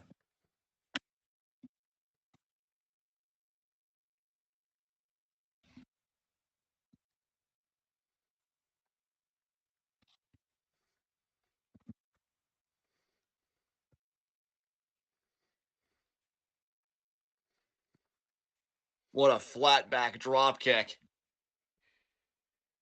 Kick out by Hazuki. Look at Suzu's ponytail falling out. That's adorable. It just shows you how aggressive, how volatile this match has already been. And now Suzu kind of mocking Hazuki with the face wash. Gets one of her own Oh, there. wow. That is so uncool, Suzu. Yeah. Wow. What the hell? The fuck's her problem, man? Maybe she feels a bit, provoked because Hazuki's gunning for her title opportunity. Just a guess.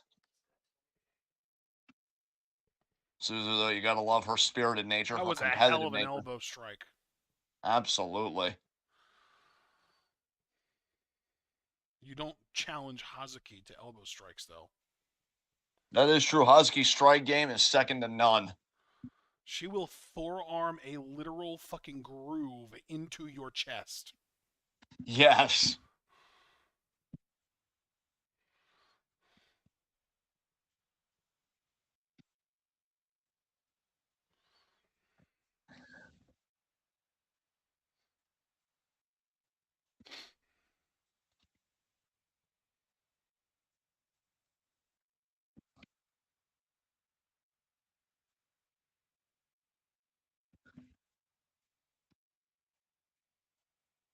Oh, here we go. We've seen this. That's what I was talking about, man. That's what I was talking about. Damn, Ref's got to get in there. Jesus, Suzu couldn't even get her hands up to defend herself.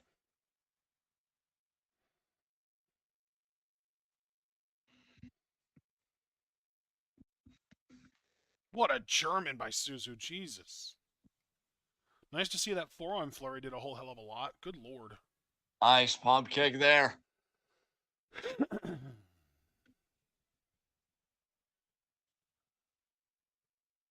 Oh, clocked her. Oh my god.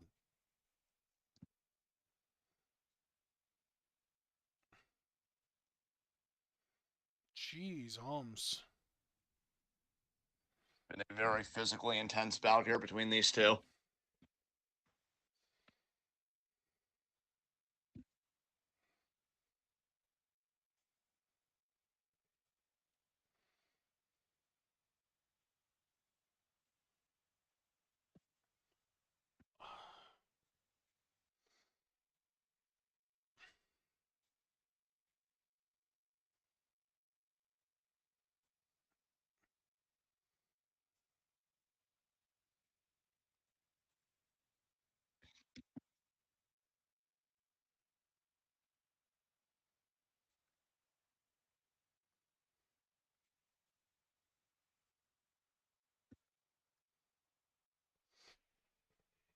Pump kick Oh, misses. pump kick. Blocks Oh, the roundhouse. Oh.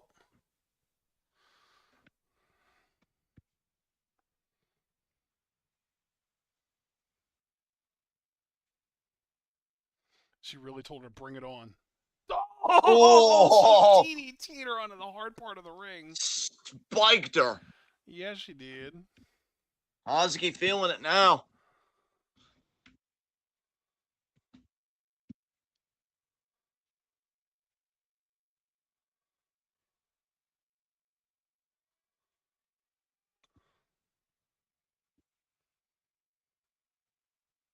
Hazuki is feeling it now. Now she's established the pace that she likes. and she's in firm control. And I think Hanan there just gave her a water bottle.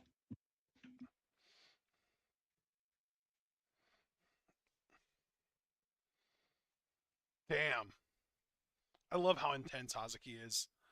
Hazuki has always been that wrestler that's gotten the respect of the fans, but not so much a part of the organization she's worked for.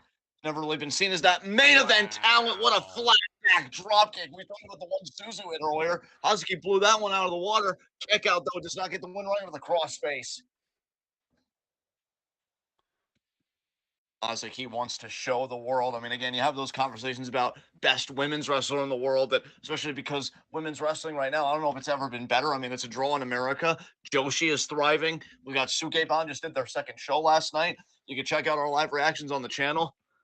Hazuki wants to be in that conversation of best women's wrestler in the world right now. I really hope Sukeban gets a TV deal, man. They're clearly saving pretty much all of their best shit because they want a TV deal and they don't want to use it before then. But like the roster is so good. I really want to see them be able to put on some like really good matches because to me the best match last night was the tag match between the Dangerous Liaisons, or not the Dangerous Liaisons, yeah, the Dangerous Liaisons and the Harajuku Stars. It was the Maya Mamushi, and Saki Beaming, right? Saki Beaming, yeah, versus Queen of Hearts and Konami. Yeah, that match. That match was so good to me. I loved that. And that was just a tag match that, it was not like it was super meaningful. It's not like there was anything on the line. It's not like it was for tag titles or anything like that. It wasn't even like a contendership thing. It was just a great match because there were four at least solid talents in there. I think that Saki Beaming was far and away the least impressive talent in that match, and she still did some pretty cool stuff and got over with the crowd. And that was, in my mind, that was a relatively casual crowd. Like it came off to me like that crowd was not like overly excited for anybody other than maybe Saray before the show started. Yeah. Like it came off like it could have very well been an NXT crowd, honestly. Yes. But it was in Miami, not in, I think Tampa is where the Performance Center is. Yes, I believe you would be correct. And those are really far away from each other. So if it would have been an NXT crowd, it would have been a really far travel. Like 4 hours. Oh, what Beautiful a senton. I haven't wanted to interrupt you while you're talking about Sukeban because you're making points all around. But Hazuki, meanwhile, has been cooking. She has really been bringing the fight to Suzu. Look at her face, though. She wants to win so bad. Because she's beaming with confidence and she's hungry for it. Again, Hazuki wants to be in that conversation for best women's wrestler in the world, if not just best wrestler outright. And I think her candidacy is strong, but she doesn't have the main events and the championship accolades to go with it. She wants a brain buster? Oh, but Suzu. Poison Rana, that's more like it. Finally, a good Poison Rana. 1, 2, kick out. But not good enough for 3. Not on Hazuki, and not on this night right now. Main event, a Dream Queendom hangs in the balance. Yes. I'm going to get a spinning wheel here. I did. I skipped a little bit. Timestamp is 19 minutes, 25 seconds. I'm going to stop at 19:35, so just play to then, and then I'll count us down. Suzu looking for the tequila shot. Hazuki countered 2. Kick out. 5. 3, Count us down. 2, 1, go. Suzu missed the kick. Hazuki. Codebreaker. Codebreaker there. Suzu waited though. Tequila shot. Tequila shot. Got nice. It. 1, 2. I think it's only going to be 2. Out. Yeah, given the stakes and everything, Suzu's going to need those rolling Germans.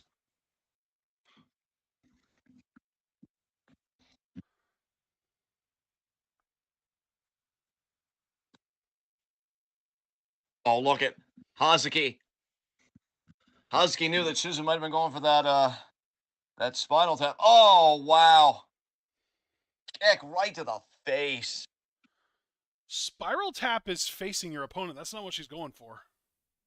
Oh, well, we know she won the 5-star with some kind of like corkscrew maneuver, like a corkscrew moonsault, more or less. Yeah. And that's what she was thinking about, but Hazuki stopping her again.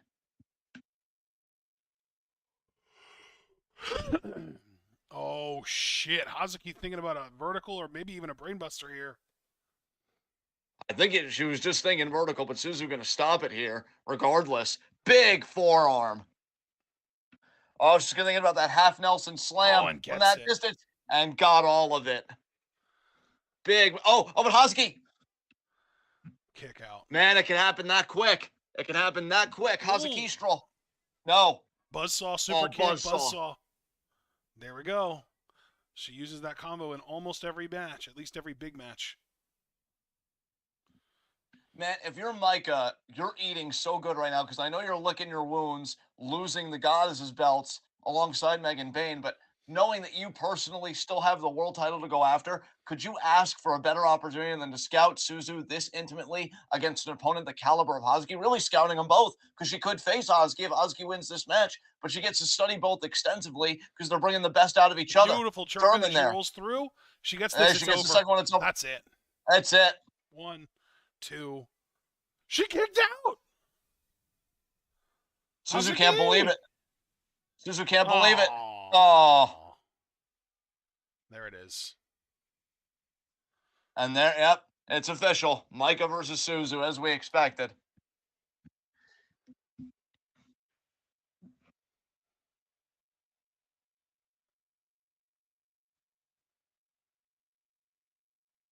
Oski gave everything she had, but just came up short.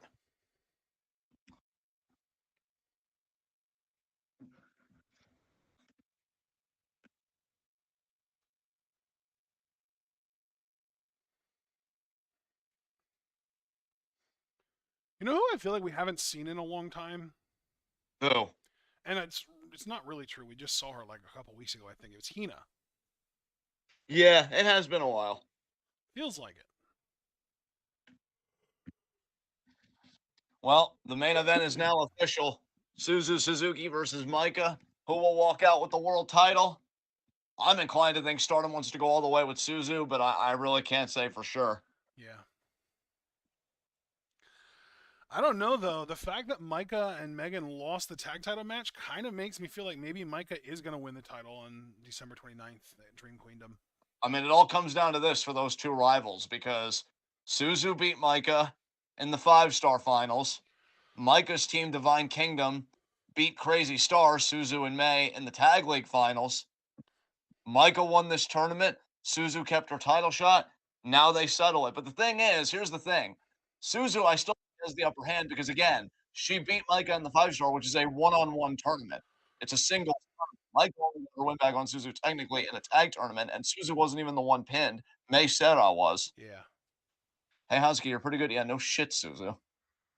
That's another reason though why I think Micah wins at Dream Queendom because I think crowds are more responsive to Micah than they are to Suzu. And Suzu has the 1-0 record against Micah in singles, so it would make them even and it would set up for a future rubber match, which would make it more interesting. Yes. I could unironically, and this is not something that I want to happen, but it's something I could see them doing. I could unironically see them giving Suzu 2 straight 5-stars, having her lose the challenge this year and then win it next year. Yeah, I could see that.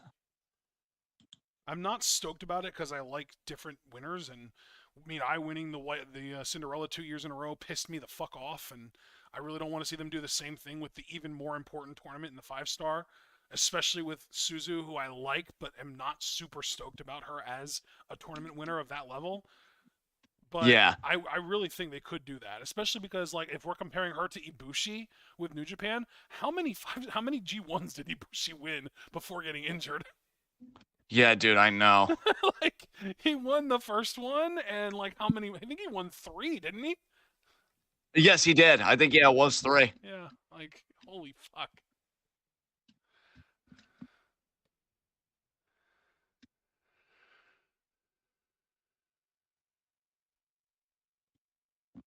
Here comes Micah. And honestly, for Kirby's sake, I also am kind of rooting for Micah. I'd love to see that dude pop and lose his shit.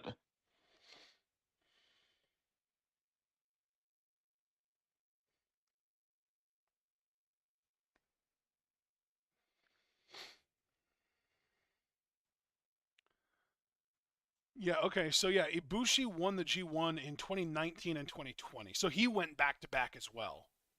Yeah. So I could see them doing the same thing with Suzu.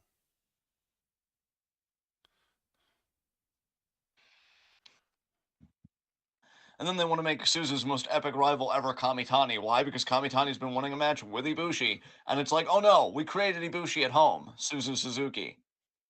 And it'll be great for all of us because they have banger matches anyway.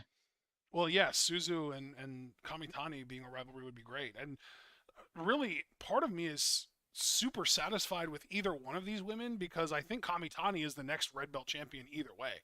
I think either one of them winning it leads to Kamitani regardless. I think Kamitani might Yeah. even win that as soon as like April-ish, April, May, somewhere around there, like springtime. I think that this Yeah. this reign, whoever wins it between these two women, is not going to be a long one, and I think Kamitani is winning it from them in the spring. Really makes me wonder if BMI 2K is just gonna win it in the I in Ryogoku, the I, goddesses. I will say, first of all, Momo is not part of BMI 2K. That's right, because that's I Team caught it as soon XL. as I said it. But yeah, It's Team that's Rena. XL. Or not that's yeah. Yeah, Team XL, right. So, but then second of all, I don't think so because I think they're going to hold them a little bit longer because I don't think that they're going to have Kamitani just floating around with nothing to do for that long. Right. Unless, are you suggesting that maybe Kamitani wins that title earlier, like late January, early February? Like Possibly. a Dude, 1 month I don't know, reign? because well, I mean, because we know that Stardom's going through a lot internally and stuff. I don't know what management's fucking thinking. I mean, I'm happy Aphrodite Goddess as champs, and I'm happy with this matchup. I think Micah and Suzu are gonna have a fucking banger of Dream Queendom, but December 29th.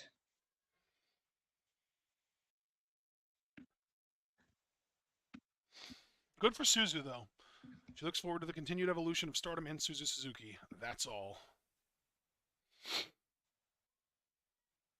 All right, I guess it's time for us to move on to the next show. That was our fourth match on this show, right? Yes, yes. So now our next show is the 3rd, December 3rd, Wakayama show. And we only have 2 matches on this show, I believe, and they're the last 2. So, Yes. unfortunately, Mom, because I know you asked earlier, no Mayu today.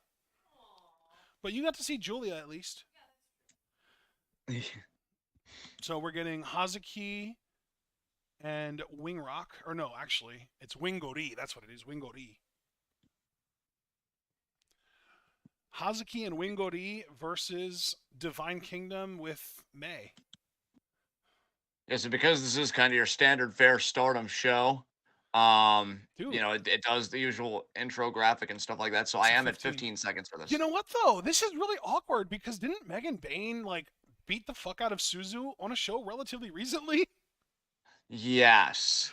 This is gonna be really awkward. I kind of have to wonder if Stars might actually win this just because like Megan says fuck it, and then maybe Yeah. like Hazuki pins May or something. I don't know.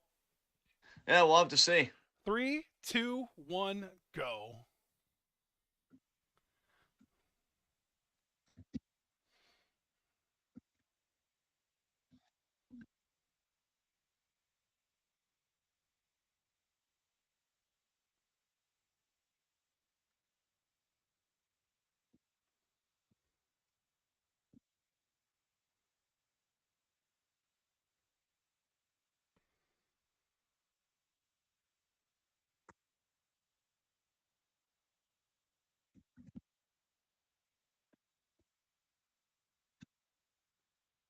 Oh boy, I'd be so much more excited about this team if it was Kogo in place of Ida. Yeah. I miss Momo, man. I miss her a lot. Is she coming back or I like? sure fucking hope so. Because it's been a while. It has been a while, that is true. Unlike Hina, I mean, legitimately, it has been a while. What is funny about this is that the semi-main has the New Blood tag champs and the main event has the Goddesses tag champs. Because that's how pecking orders work. Hello, Hazuki. This is one day after she just had that match with Suzu, and she's so like happy, she's all smiles. She's gonna explode some point, man. Yeah. Yeah, she will. It'll be delicious.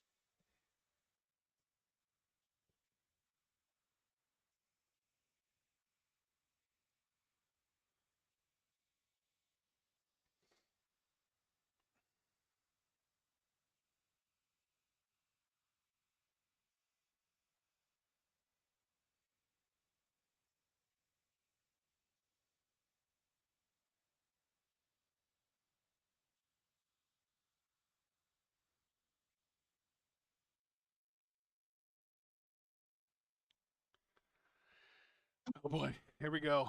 Time for this awkward team that has a lot of tension in it now. Yes. But if anybody can fix the fractures, it's May Sarah. May So I'm is sure it'll all be fine. wonderful. Yeah, she is a little ray of sunshine. Indeed.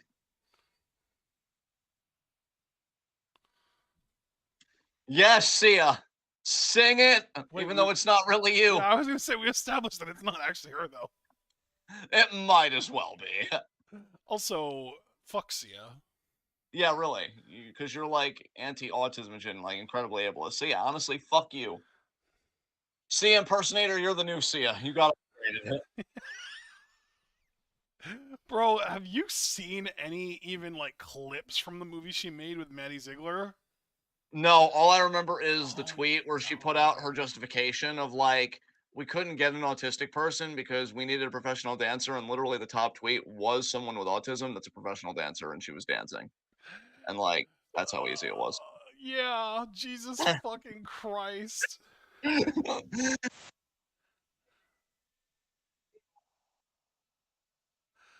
wonder how many R Dick wasn't slurs me. got thrown around on that set. Too many.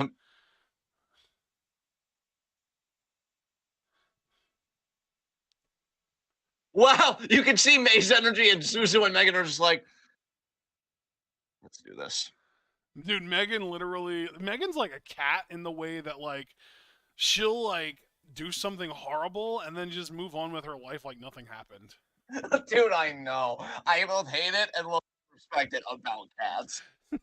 Like, oh, just gonna casually knock this glass mug off this table and watch it shatter and then lie down comfortably. If you want to know where I am in the power struggle, my sister told me recently that Wookiee knocked down her book and made Christy lose her place.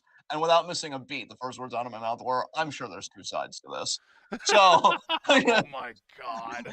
it just goes to show I where just I need to am. let you know, John, there aren't. Wookiee just didn't know any better. Wow, and I need to let you know this is exactly why I've told you I would sell you out for power. God, people get some nuance in this discourse. I'm just saying there was no malice involved. Wookiee didn't do it on purpose. She's just a cat. She didn't know any better. And that's the other side to this. Well, then in that case, I guess there are two sides to this.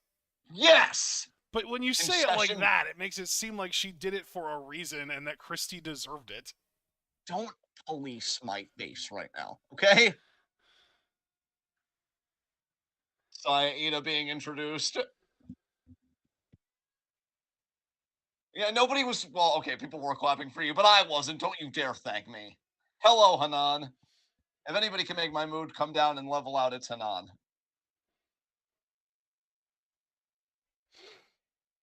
There's Han.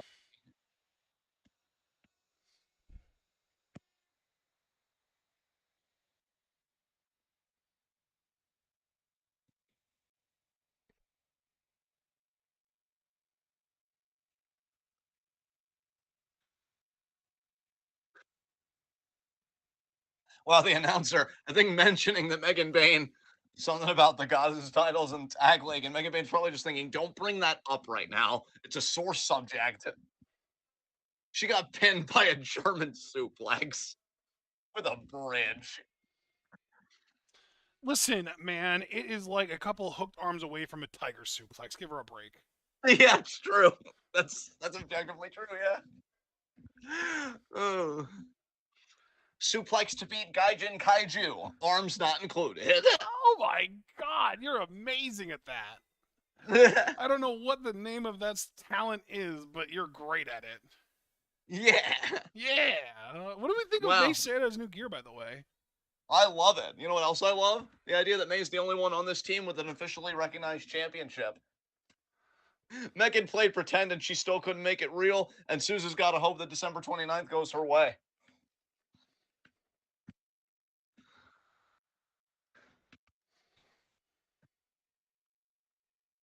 Asuki's like, no, let me have the bitch. Oh no. There's the bell. Bell. Oh, immediate pump kick attempt. Oh my God, we're doing this. Yo. Why would you stop? Fucking punch each other. She's admiring the face. You know you would do the same. Now they're having very spirited discourse. Let's. Oh Oh, wow! Who are the wow. heels here? Clearly not stars. They never are heels, except when That popped Mayu me bullies harder than I thought it Gaijin. would. I really did. That popped me harder than I thought it would. I really didn't expect May Sarah of all people to jump someone. Hazuki's like, all right, I'm just gonna go over here and make a tag. And May Sarah was just like, the fuck you will.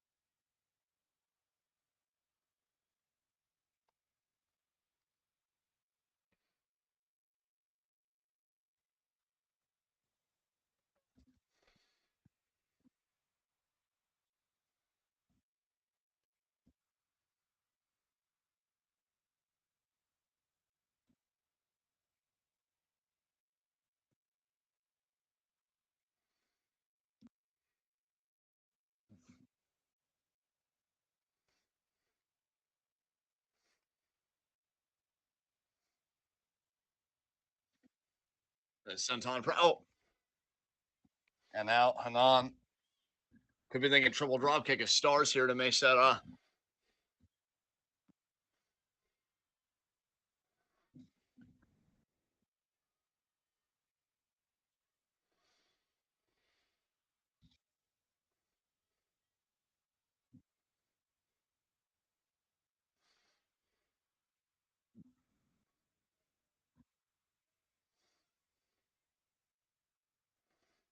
Dom said, now if Saya manages to beat Megasis with a suplex, then I don't even know what to make of that. It's just bad to even think of. Hard agree, Dom. I mean, if Megasis loses to Saya, eat all of the suplex, probably just retire. Quietly go back to AEW and start fresh.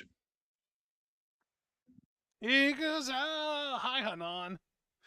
Good to hear I'm from ya. fired up. Yeah. Dude, May's new gear makes her remind me of Mina. Yes, yes. May Seda to Cosmic or Club Venus confirmed? Wow. Hey, that could happen. That could happen. She's got the gear for it now for sure.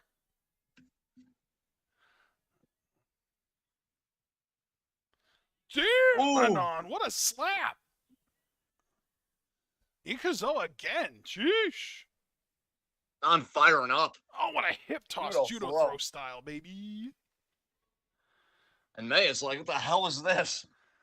I believe these two had a competitive singles match recently at New Blood West. I think it went to a TLD. I think you're right. Let me actually pull up the New Blood West wiki page and find out. Or not wiki, cage match. Yes. May Hanan. Yeah, you were right. 15-minute time limit draw. I remember really loving that match too. Look at my face right now. Suzuno in. Drop kick.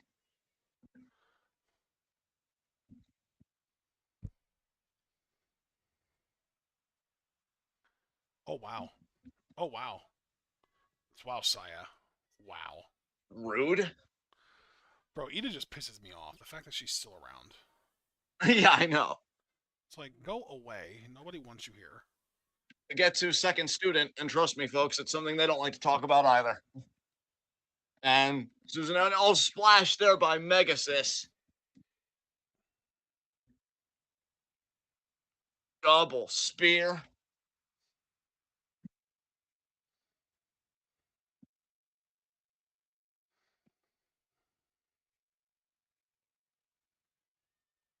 Cross body there.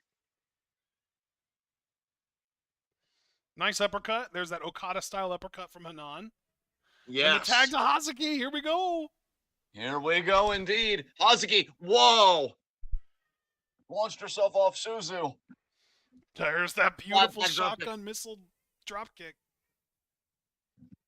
Body on body, recover. Kick out, crossface.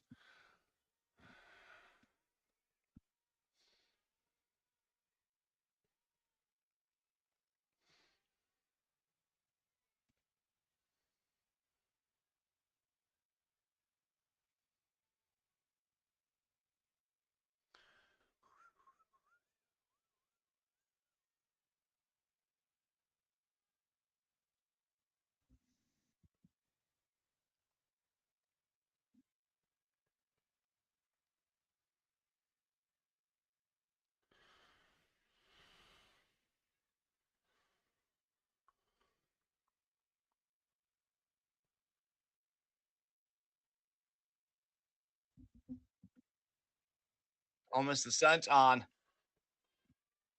Nice knee there.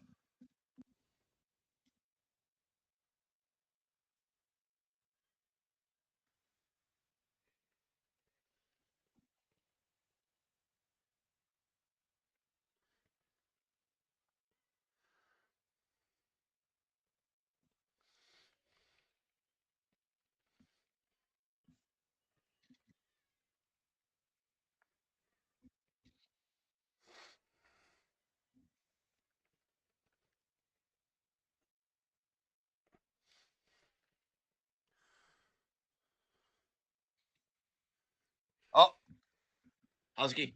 Sidesteps Megasis. What a boot by Megasis. Megasis got to be pissed off being the one that got pinned in the Goddesses Championship match.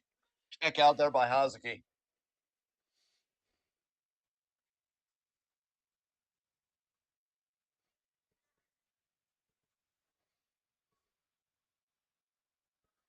Oh, Wow. ooh, it almost like a bonsai drop. What a head scissors by Hazuki.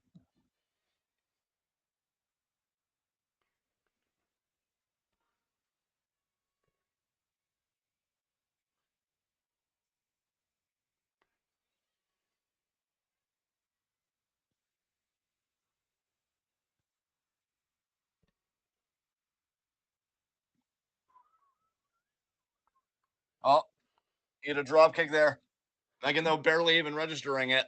Oh, and now getting up in Ida's face.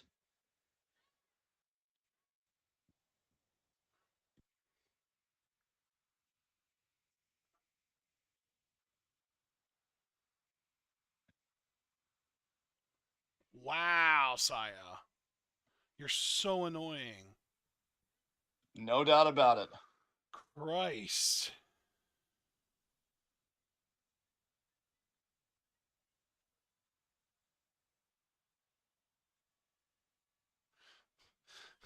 Jesus Christ. Oh my god. That's so bad.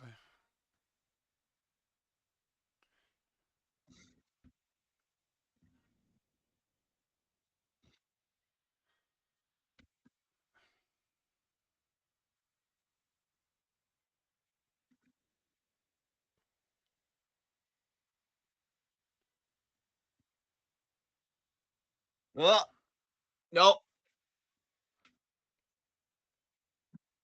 Got to the midsection.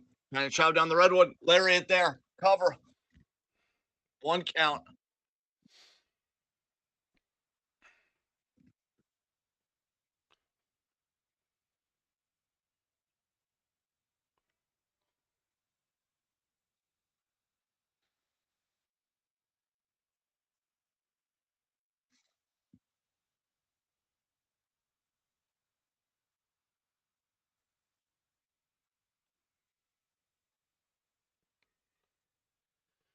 Hazuki about to tope. Oh my god.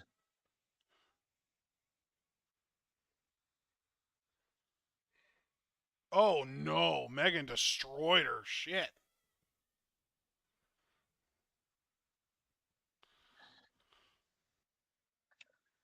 Oh, triple. Oh my god. Triple kicks there.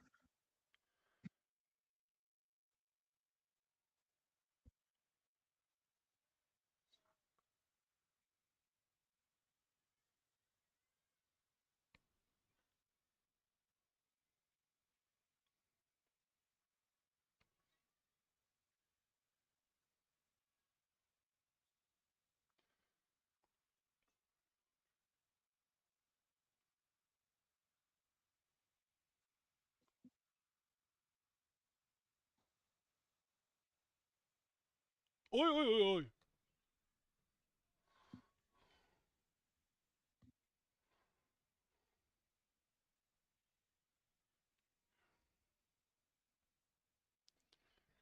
Scoop. So here's that swing bottom again, and she gets it. And now, no. No. I thought that was just going to get the win there.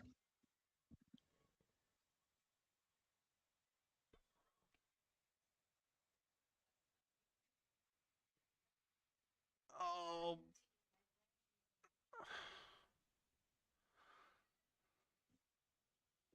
Damn.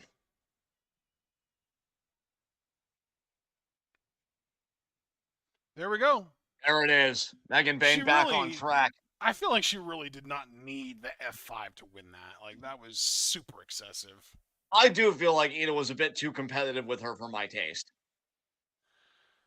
It's really annoying, honestly.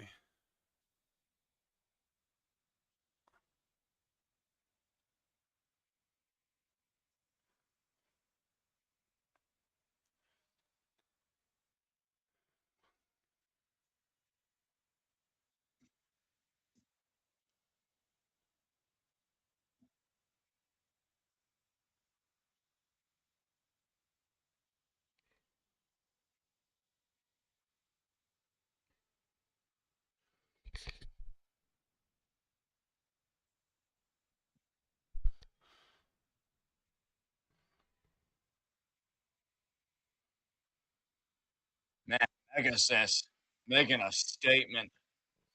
Yes, indeed.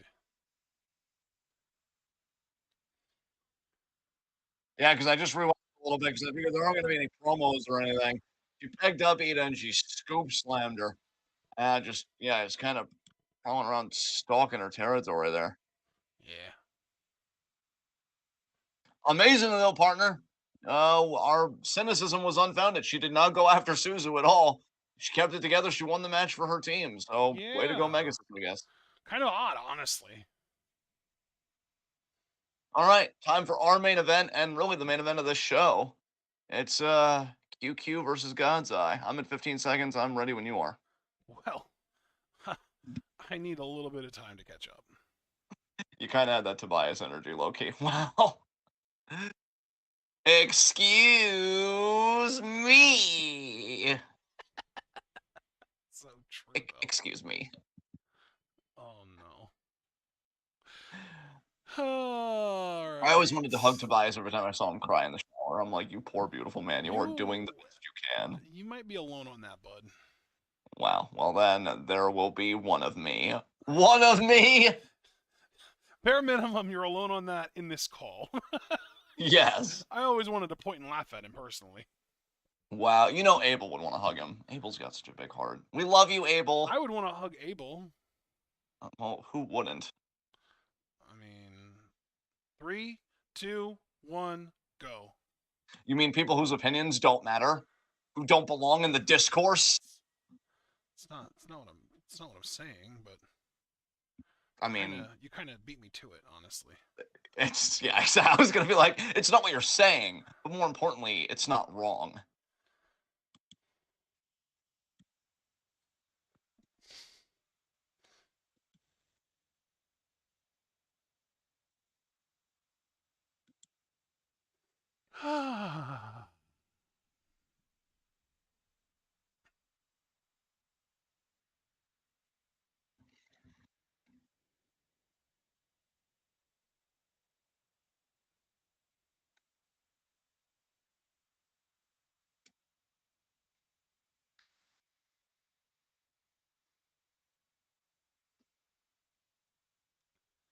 Oh man, did you see the video Javaris posted?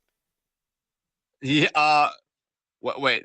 The what the Javaris posted? Video that Javaris posted.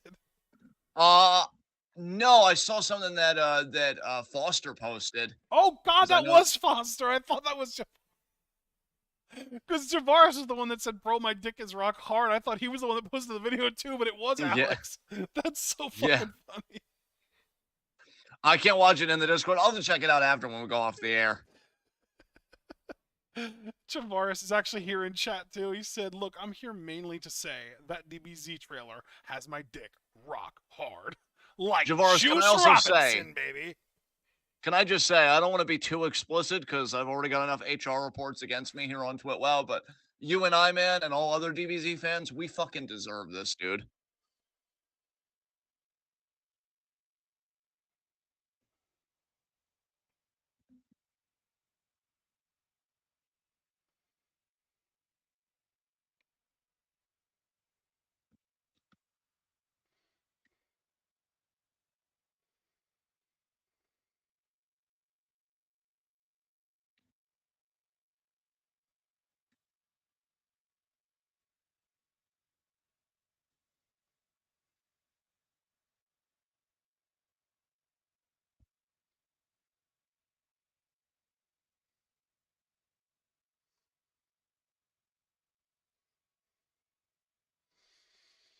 This song Javaris is said, so yes, we do, cool. my bro. Javaris, we deserve this game and for no other reason because of Dragon Ball Z Infinite fucking World. Because real DBZ fans don't forget the bad times as well as the good times. Damn, Ami looking amazing. I want to see Ami God, Sourei versus Lash Legend. that would be cool. Bro, I will tell you, it has been a long time since we've seen a God's Eye matchup, mainly because we've just been skipping them all. Mainly because they're the most boring faction in the company. Yep. And now they have Scandinavian Hurricane, Who much we're like the also song Rock not You. enthusiastic about. Yeah, well, I was gonna say, much like the song Rock You Like a Hurricane, just screams one hit wonder at best. Wait, that wasn't though. That was the Scorpions. They have so many other good songs that got popular. Not that I've heard, not that the world's heard, apparently, because it always just seems to be that one song for Winds them. of Change? No, You've heard Winds of Change. no, You've definitely heard Still Loving You. possibly. Yeah, see, even that one made you twitch a little bit. I mean, possibly. Do you live in my ear canal, sir? Do I live in your what? Do you live in my ear canal? Not anymore. No. Well, that not anymore. We'll have to talk about that because you're making very strong declarative statements about my listening history. And tell you what, I'm gonna start a new history right now by tuning out this shitty fucking theme song and telling Wait, your I like face, this theme song. What the hell? well, you're being attacked. I Congratulations. am. What about No One Like You? That's another Scorpion song that everyone knows. You're old. Can you just accept it? No, God, dude, I wasn't even alive when that song came out. Okay, relax. but you were alive enough to make mistakes. Own your shit. That song came out 8 years before I was even born. I love that you're exasperated and I'm turned up for literally no fucking reason. Like, this is the lowest of low stakes conversations. Oh, we're doing a picture in picture for like 2 seconds. What the fuck, I will Stardom? conversate. Why do you experiment with good shit and then not stick with the good shit? Wait, what? I don't know. I don't understand the complaint. Clearly, I'm the asshole here. I mean, we didn't need a Reddit post to figure that out. I'm sorry, that was unnecessary. It was good. It was good, but unnecessary. Jesus Christ. So I offer you half an apology because I can only be honest enough with half. I guess I accept your half apology. Yes, but only halfway. How To keep the desperate do I symmetry. have to be? God damn. Dude, I think that doesn't make you reflect on your own face. Christ. That's so bad. That's like the Jerry energy of, but this was tested in a state of the art simulation. Well, it was a shitty simulation. You're fired. And then the boss just looks at everybody around him. He's like, can you imagine how that guy goes home and has sex with his wife? Oh, God.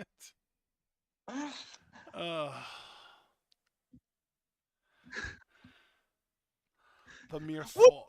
happened? I don't know, Jerry. Ask the smartest people in the world. Oh, wait, you can't date. Oh, blew up. Na na na na na na na.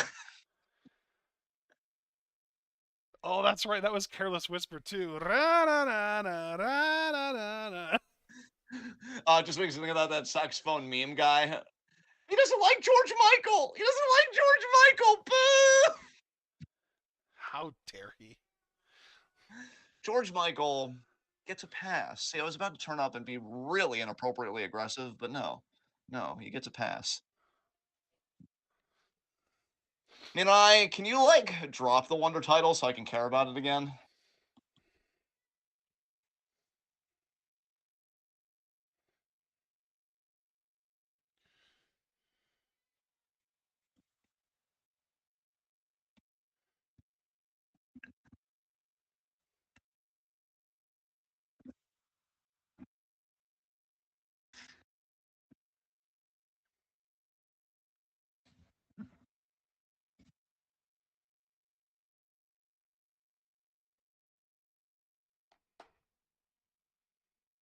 Here we go. Kamitani starting things off against Ami. Ami, Here we go. hell. Couple of tall ladies starting things off. You'll love to see it. Kamitani, who when she was Wonder Champion, was very smug towards Ami Sourei before their title bout, and that smugness was vindicated. Kamitani did retain, but Ami put up one hell of a fight that night.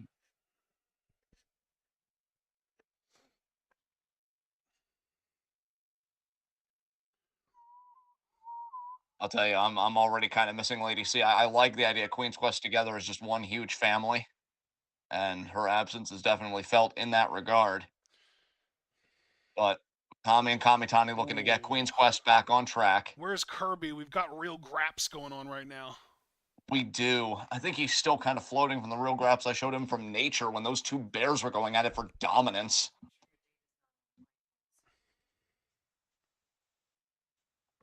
I can't believe how up close and the quality of watching that fight unfold. Because I've seen like Nature conflicts before, but they're always a bit like, shaky cam or like unfocused. So you get like enough to appreciate it, but like that was pristine. So much so that I even saw some people in the comments speculating if those were just two guys in a bear costume. And yeah, Ami and Saya here back at neutral. Tag their Miyu in. Scandinavian hurricane blowing through Wakayama. Take it out of the gut. Here we go. Our Face. first exposure to Alice Inc. Yes. Scandinavian hurricane. She Emphasis on the ink. Yeah, I was going to say incredibly tatted up. That's Yes. her entire body is almost covered with tattoos. She would have fit in with the TNA tag team Inc. when they were a thing. That was Shannon Jesse Moore and Brian Jesse Kenny? Neal. Oh, wait, who? Jesse Neal. I don't know. That guy that like I think once broke his neck with TNA or somebody did, and then that was Jesse Goddard's, wasn't was it? I thought it was Jesse Neal, but and then he came back with this whole tatted up gimmick and Team of Shannon. They never won the TNA tag titles though. Jesse Neal? Yes, Neal. And the Jesse, I think, is just Jesse. Because there's no I in team. And kick out there by Miyu. All right. Taking Miyu to the God's Eye corner. He wasn't the one that DJ Z landed on, right? I thought he was. I could be wrong, though. I don't think he was.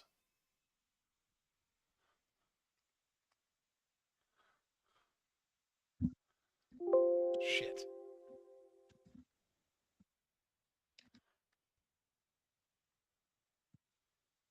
That was Jesse Sorensen. Okay. Yeah, I'm seeing it now.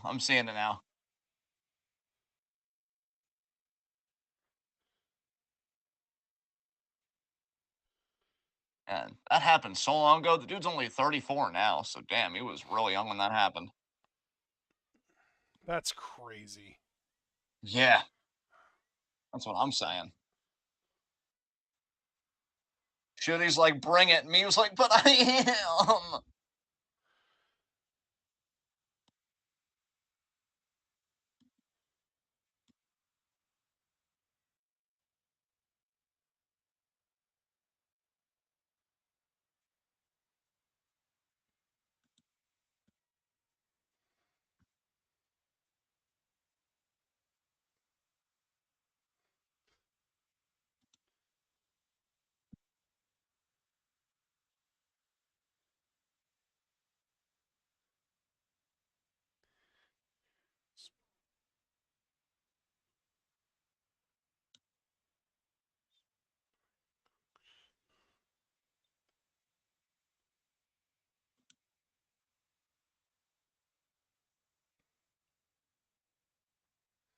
Come on, Utami.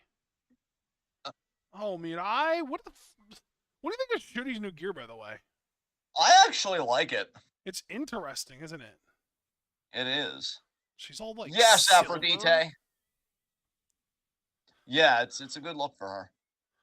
Yeah, I like the silver. Much like Utami's ring gear. God, I love our Red Queen so much. She's like more black than red now. Yes.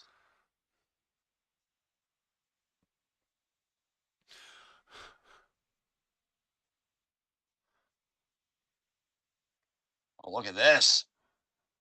Oh, what a double stomp. Shuri and Utami renewing their rivalry.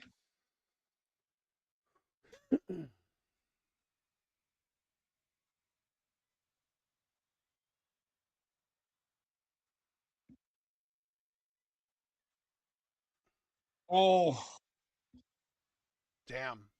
Azumi throws one hell of a PK, that's no doubt. she does, my man. Azumi is She also one does. of the few women in all of Stardom to have clean wins, and I say wins because I'm pretty sure she's done it more than once against Shuri. Yes, that is correct. Azumi went to the back after her first win over Shuri, and Utami's like, teach me. Azumi telling Shuri to bring it. Wow. The Damn, the balls gumption on on this Azumi. woman. You know, I love Queen's Quest that they remain undeterred even after setbacks because we know it had to hurt Azumi to lose that New Japan Strong Women's Championship match. She's right back in the thick of it. Oh shit, we're doing this. We're really just going back and forth now. Oh yeah. Shuri said you bring it now. Oh, Azumi smart though, rolls her up into a crucifix pin. 2 count. And then slaps her.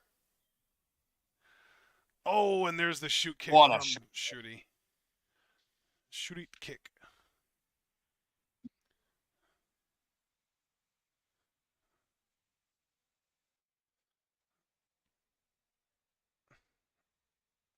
ooh, bit of a scorpion kick there by Scandinavian Hurricane. Pump kick.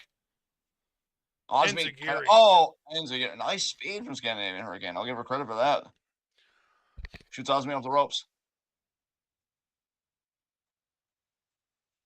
Look, she did the Nice Phoenix rebound super kick thing. kick out.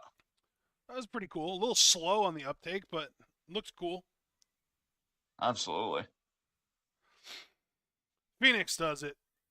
I mean, even when Phoenix does it, it's not super fast. It's hard to reverse your momentum like that on the ropes for sure. Phoenix, I think, currently dealing with an injury, if I'm not mistaken. Yeah, I believe you're right. I hope he heals up soon. I mean, you're talking one of the best high flyers in the game right now. Absolutely, no doubt. I could watch him some nights. You could That definitely make was the argument for beautiful. the best. Nice double flapjack by the Goddesses champs. I also Single agree eye with drop. what you said there about him potentially being the best. Yeah. Yeah. Are we doing a codebreaker? Oh, a shotgun dropkick. Okay. Off the middle rope, even. 1, 2, and no. My diaphragm is losing its fucking mind right now. I'm sorry to hear that. Suplat, no. No. Osmi call. Crucifix armbar. Oh, wow. She's cranking on the fingies. Oh, but there's literally every other member of God's Eye to come in and break it up.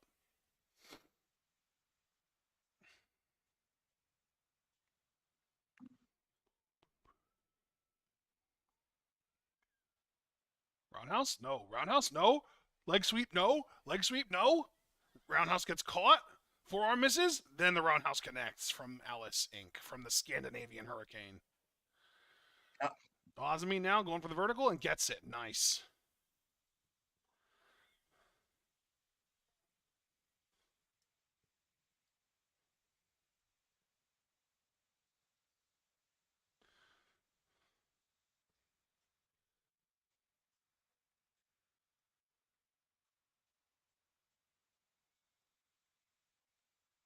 Oh, missed. Oh, they both connected.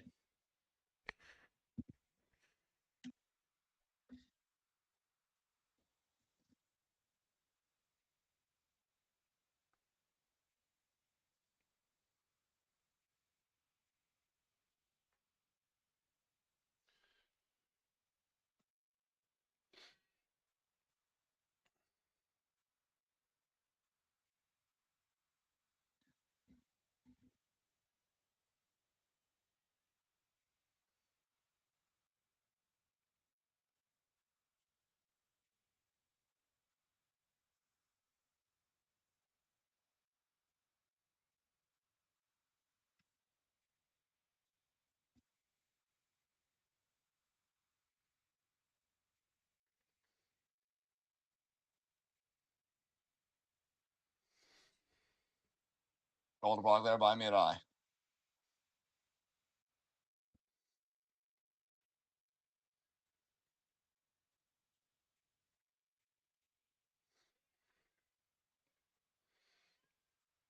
Nice DDT there by Miyu.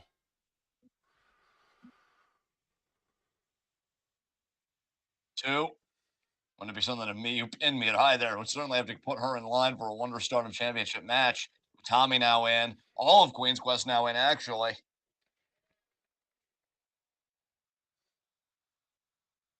Quadruple drop kick.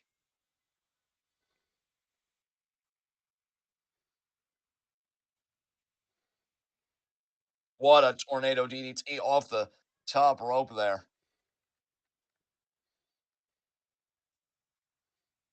Broken up by Shuri.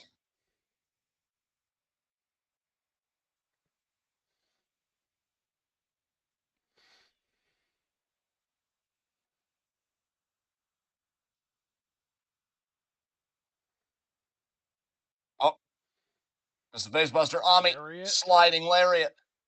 PK there by Shuri. Shooty.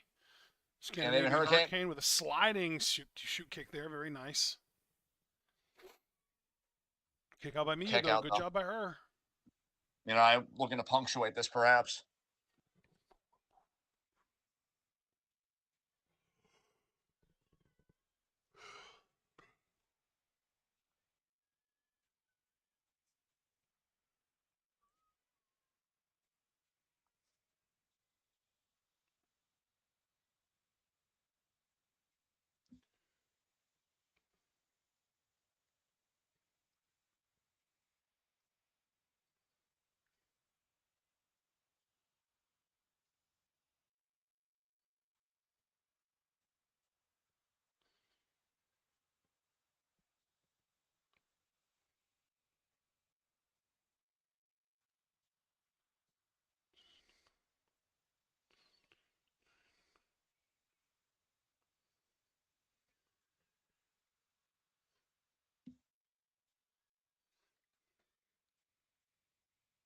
Oh, and again, Shuri.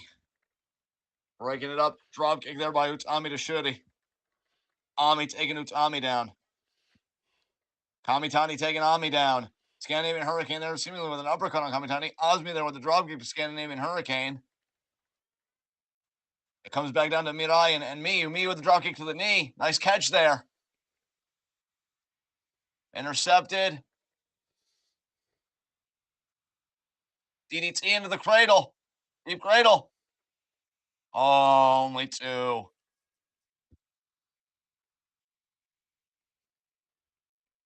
Again intercepted. Samoan driver.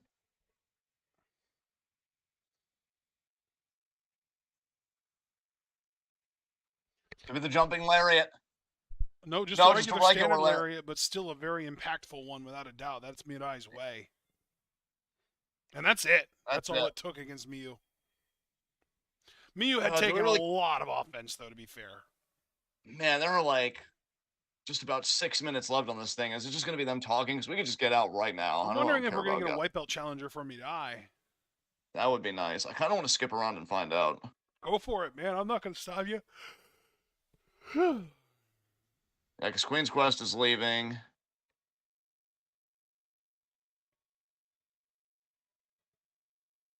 No, I think it's just really, it was just them talking. Yeah. Okay. Well, that was a solid match, though. I'm not upset or disappointed or like I don't regret having watched that match. No, it was fun enough. And plus, given that Utami and Kamitani are back, I want to soak up all of them that I can. Yes. So, yeah, and I know you're the same way. So, no regrets. But yeah, that's it, guys. We'll be back next week for Stardom recap. We'll be interested to see how many matches we have there on the road now to Dream Queendom. Yep. If you're just a regular TwitWow fan, that's it for content for this week because I have business to handle the next few days. I'll be back on Tuesday. And so, yeah, again, Stardom recap, not really going to be affected. Weekend review will be affected, but we'll just do 2 weeks worth of catching up when I come back next week. And yeah, that's about it. And as far as the Discord, I guess you guys can all still congregate and chill in my absence. We'll just have to see how many people actually do it. And yeah, I just hope everybody has a great weekend. Continue to enjoy the holiday season. Be sure to like the video if you find out, subscribe with the back of notifications. Check out everything we're involved in the description box. Follow us on Twitter and Twitch because we are the best wrestling podcast in all the IWC. And yeah, we will see you next week for Stardom Recap, 7 p.m. next Thursday. All right, until then, be good to yourselves and each other. Tune in and peace out.